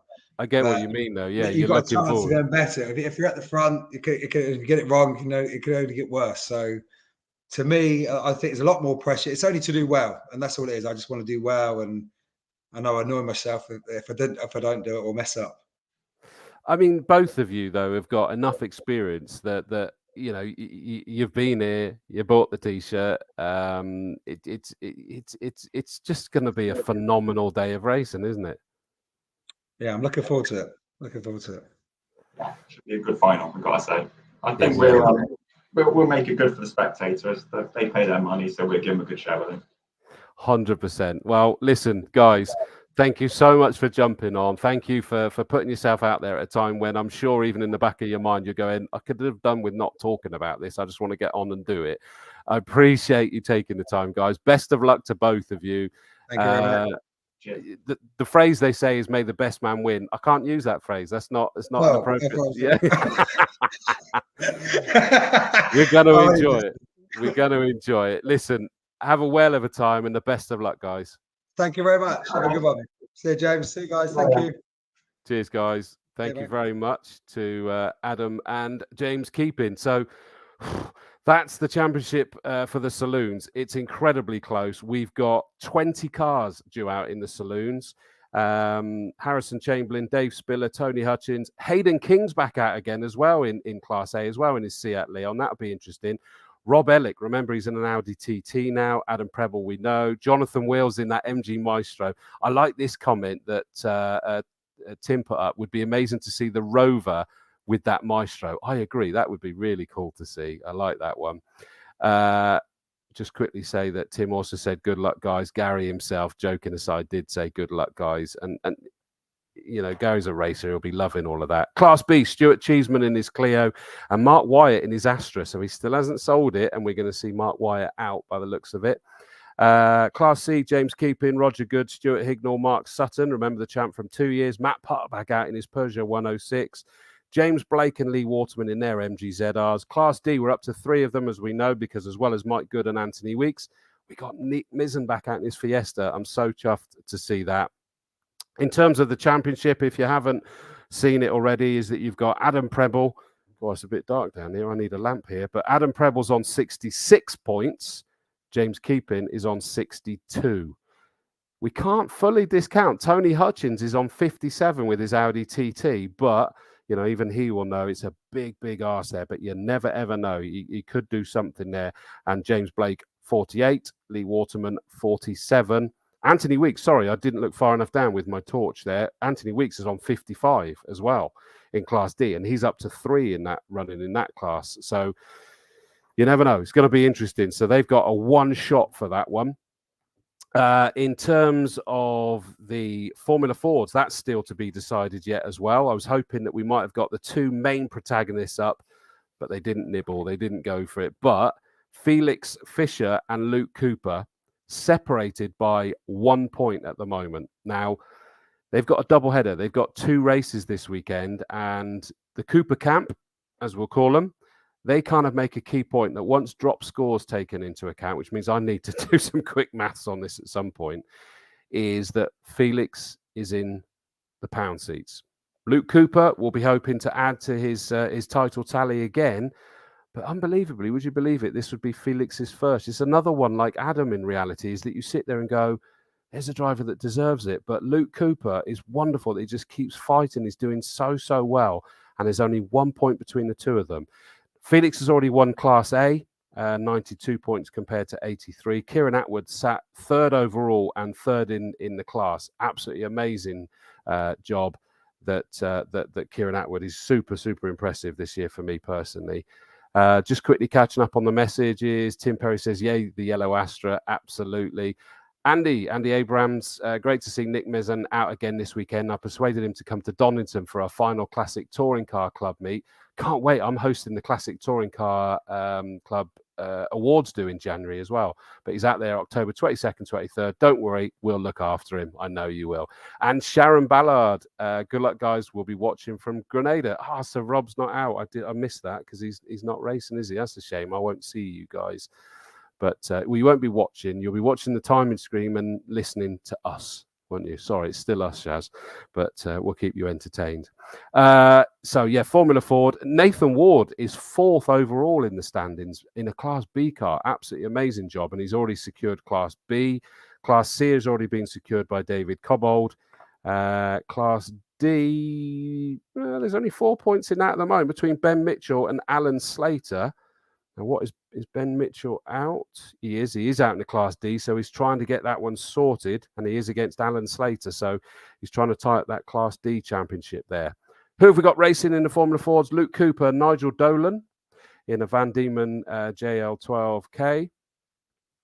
Elliot Budzinski in an Ammonite Motorsport Ray GR22. So that's a new car, isn't it? Vincent J has entered as well. Late entry in his Rapid Hire Services Ray GR21. Felix Fisher, Tom Hawkins, Kieran Atwood, William Ferguson in another Ammonite Motorsport car. Stephen Billett. It's good to see Stephen back out again as well in his Wiltshire College and University Centre Spectrum. Chris Acton, the pilot, Alicia Hamlin, Andrew Higginbottom in a Wayne Paul racing car. Adam Higgins back out in his car again. We didn't see him in the last race, but we saw him 2 events ago in his new Van Diemen JL15. He says nearly identical to the one that won him the championship. Certainly the last championship. In fact, I think he won multiple championships in the same car. Apologies, Adam, I should know. And I will be able to know in due course. But still tinkering with that. When he got it, it was a mess. The people had done some crazy things with it. And honestly, he was telling me the stories. It was unbelievable. So he's still tinkering with it. Watch out for Adam next year. Thomas, I need to work out how to pronounce this, Schraeg in another Ammonite Motorsport Ray. Class B, Nathan Ward, Richard Higgins. Good to see Richard's back again. His Van Diemen RF91. Paul Mason, Sam Street. Michael Phillips in Class C alongside Richard Earl, David Cobbold, Stephen Bracegirdle. And in Class D, we've got Alan Slater, Ben Mitchell. Emma Brown, who of course looks after that series, says going to be 2 close races. Looking forward to it. You're not wrong. And Emma Strawford says the Ammonite guys were testing today. Gather it all went well. Okay, that's cool. Thanks, Keepo. See you on Saturday, mate. Thank you very much for that, buddy. Just seeing your message. You take it steady. So that is the Formula Fords. As I say, double header, and that is going to be incredible for the Formula Ford guys. GTs has already been wrapped up. Kevin Bird, well done to Kevin. He's already won that. His new car to him this year as well, that Porsche 991 Carrera Cup car. The very local driver, Westenberg. He has already won it. His Class C car, 45 points overall. His nearest rival is Jamie Sturgis in his Class D car. He is back out in his Golf TCR. He's trying to secure that second, but only 2 points behind him is Ruben Taylor in the Peugeot 206 Silhouette car. I said that Ruben Taylor's been going well. He's going to try and get second in that championship, but he'll need to do better than Jamie Sturgis in their respective classes. Class B for Ruben Taylor, Class D for Jamie Sturgis. Doug Watson's not out of it completely. Maybe he is. 23 points, probably a bit too far behind. But again, he's done brilliant. Remember, him and Keith Butcher finished second and third respectively last year. Or was it class wins? Forgive me. I can't remember exactly what it was. In terms of entry list, Dylan Popovich back out in his Ginetta G50. Great to see. Craig Dolby's going to be out in that Volvo S60. Awesome. Perry Wadhams is going to be out in his TVR Cigaris. I hope he is, because he's been entered a few times and then not quite managed to make it. But hopefully we'll see him out in his TVR Cigaris. Matthew Brennan in the Ford Escort. Swindon driver, local to me, in Class B, alongside Tim Woodman in his Caterham 7. Good to see him back. Last time I saw Tim, he had an almighty issue with the car at Thruxton. So hopefully that's sorted. And that obviously Ruben Taylor in his Peugeot 206 Silhouette car. Class C, David Harrison in another Porsche 991. Great to see. Jordan Billington, Lamborghini Gallardo GT3, just starting to get himself back into his confidence again. Keith Butcher in the Audi R8. Doug Watson in the Ferrari 458. Kevin Bird, of course, in the championship winning Porsche 991 Carrera Cup. And Class D, we got Keith Johnson in his Ginetta G50 GT4 and Jamie Sturgis in the Golf TCR. Really exciting things with the GT is that Charles Hyde Andrews Bird, Chab, has set up a new GT Championship Facebook page. They've got their own WhatsApp group as well. Really trying to engage the group there, because we get some phenomenal kit out there. We got 13 cars at the moment. Hopefully we might get a few late entries. Just amazing kit. And there's been some wonderful races this year in the GTs. I don't care what anyone says. There have been some fabulous races at the front. Yeah, I've always said it only takes 2 to make a race. And we've certainly had 3 great ones. The hot hatches. Now, remember, the hot hatches, we've actually got a lunch grid walk as well. For those, and it's a double header. Sadly, we lost their race on the last race meet because we had that very serious accident up in towards Quarry Corner. And even with everything else being cut, you'll see it took us right to curfew. So there was not a chance. I think they could have had a 2-minute race maybe if they were lucky. And it's just terrible. It's something had to give. And they've got a double header now. Selfishly, I'm dead chuffed. We'll have them on the grid for the lunch parade, so get yourself there early so that you can walk out on the grid. We'll hopefully do some walking and talking. We're going to also have sponsor Motor out there, and I'll grab a word with someone from there. And I think we've got a couple of the key charities that should be coming out for us to grab a word with as well. So when you're on that grid, I'll speak to as many of you as I possibly can. In terms of entry lists, 36 cars. 36 cars are going to be on this hot hatch grid. Let's have a look. So Class A, Mike Wyatt, hold the fort. I didn't look at this until now. Will De Claudio is out in a Renault Clio. It's not a Peugeot. I feel like he's cheating now, really. But Will De Claudio is out in a WAS Racing. Of course, that's his company. He's out racing. Fantastic Class E car. Julian Fisher in his Fiesta. Robert Watson in his Clio. Owen Hillman, great to see the Pro Alloys Racing Civic is out. Of course, they race in the Civic Cup. Well, Owen's going to be out racing in the hot hatches. Michael Bland, brilliant. He's out in his 306, that bright, luminous yellow Peugeot 306. He's going to be out. Jamie Bigwood in his Clio. John Barnard in his WAS Racing Clio. Lewis Clark in his Fiesta. Jonathan Fish in the Clio. Alexander Baldwin in the Civic. And the last car in Class A at the moment is Corey Wolfrey in his Clio. Class B, we've got Benjamin Hart in the MGZR, Sean Goverd in the Citroen AX. Don't worry, Sean, I'm not going to tell you who runs that car. Ray Ferrari Nut Ferguson is out in his MGZR. Amelia Vincent in the Clio, the Wiltshire College and University Centre Clio. Look forward to seeing that. Jake Olden back out in his Saxo. Brilliant to see. The Wilks are out in the Peugeot 106. Peter and Adam, it looks like they're probably going to do a race apiece. The Orpington drivers out in that 106 GTI, which from memory was Tony Cooper's old car. So look forward to seeing what they're going to do. Apologies if I'm wrong on that, but I'm pretty sure it is. Mark Davies in the Citroen Saxo. Sorry, we've moved on to Class C. Jake Olden, Peter and Adam Wilkes. Mark Davies in the Saxo. Sean Deacon in that obscenely quick 106 GTI. Joe Hathaway, we heard him say earlier that hopefully he's got the problem sorted and is up onto more than just 3 cylinders, and that Saxo will go quick. Mark Pope in his Ford Puma. I do have a chuckle, Mark Pope, at your Facebook post, setting the world to right down there in Cornwall. Into Class D, just on his own at the moment. I said it, Craig Tompkinson. I don't know if you're still listening on your drive home, mate, but he's out in the Suzuki Swift. Class E, we got Paul and Lewis Bird out in Mini Coopers, separate Mini Coopers. Grant Motorsport running those guys, which is great to see. Lewis run by Mario's Fish Bar. I might have to check that one out at some point. Simon Fisher in his Mini Cooper. Oh, there's no point saying Mini Cooper. We know Class E, sorry, is Mini Coopers. I'll shut up about that now. Simon Fisher, Paul Dickinson, Darren Duffield, Gareth Haycock, James Canfer, Stephen Waite, and Gary Frank. So what have we got? 1, 2, 3, 4, 5, 6, 7, 8, 9 Class E minis. That is what we've been building for on that Class E. Absolutely brilliant to see. Class F, Tony Cooper out in his Civic. Brilliant to see that Tony's going to be out. Been trying to get that car ready. And Craig Fleming out in the Civic as well. Chris Southcott in. You won't know where Chris Southcott is based because his bus is camouflaged. Granted, it's a luminous yellow camouflage, but hey, you can't see him, right? And Sam Stride. Good to see Sam Stride out in the Civic as well. So that Class F is going to be incredible. I mean, 36 cars and 36 amazing cars as well.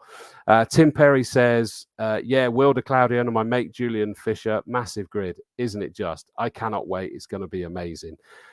I think that kind of covers everything that we needed to cover. I had a few, as Emma Strawford calls them brilliantly, parish notices. I think I've covered all of those as well. Don't forget, the action gets underway. Qualifying 8:30 a.m. The Monoposto start the action off on Saturday morning. For anybody who's watching this, if you haven't got tickets, do not panic. You can buy entry on the gates. It's not a problem. I know that question gets asked every race meet on social media. No, it's fine. You can pay on the gate. It's not a problem. Get yourself in. Let's have a hell of a day. It's going to be an absolutely brilliant day. Emma Strawford shouts, go Amelia as well. Absolutely. It's going to be the case. John Mitchell says, great evening's entertainment, Dawsey. Thank you, mate. Appreciate it. Can't make Saturday, sadly, but I did come and see the bikes on your recommendation. Good man. Excellent day. Talking of bikes, and I'm sorry I didn't get to put it up there, but I saw that Winner was watching over in Ireland.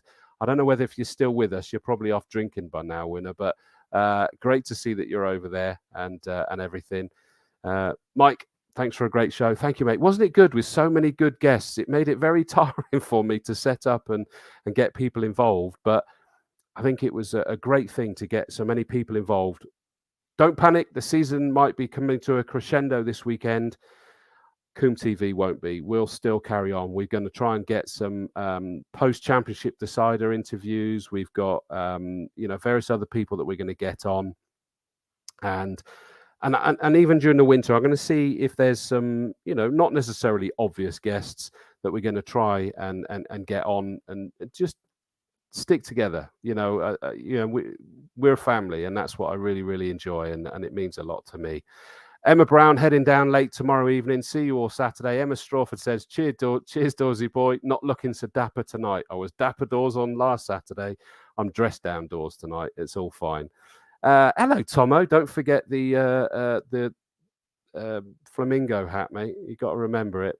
Tim Perry says, thanks, Dawsey. I'm on post 1 Saturday. See you then. Post 1, I'm assuming that's on Folly then, presumably, is it? Or is it start line? I don't know. I'm guessing it's Folly. Apologies, I should know things like that. Mike Cotton, good news. I'm assuming you mean about the show. Keep going. Thank you. Appreciate it. Julie Atwood, brilliant show. Good luck, everyone, on Saturday.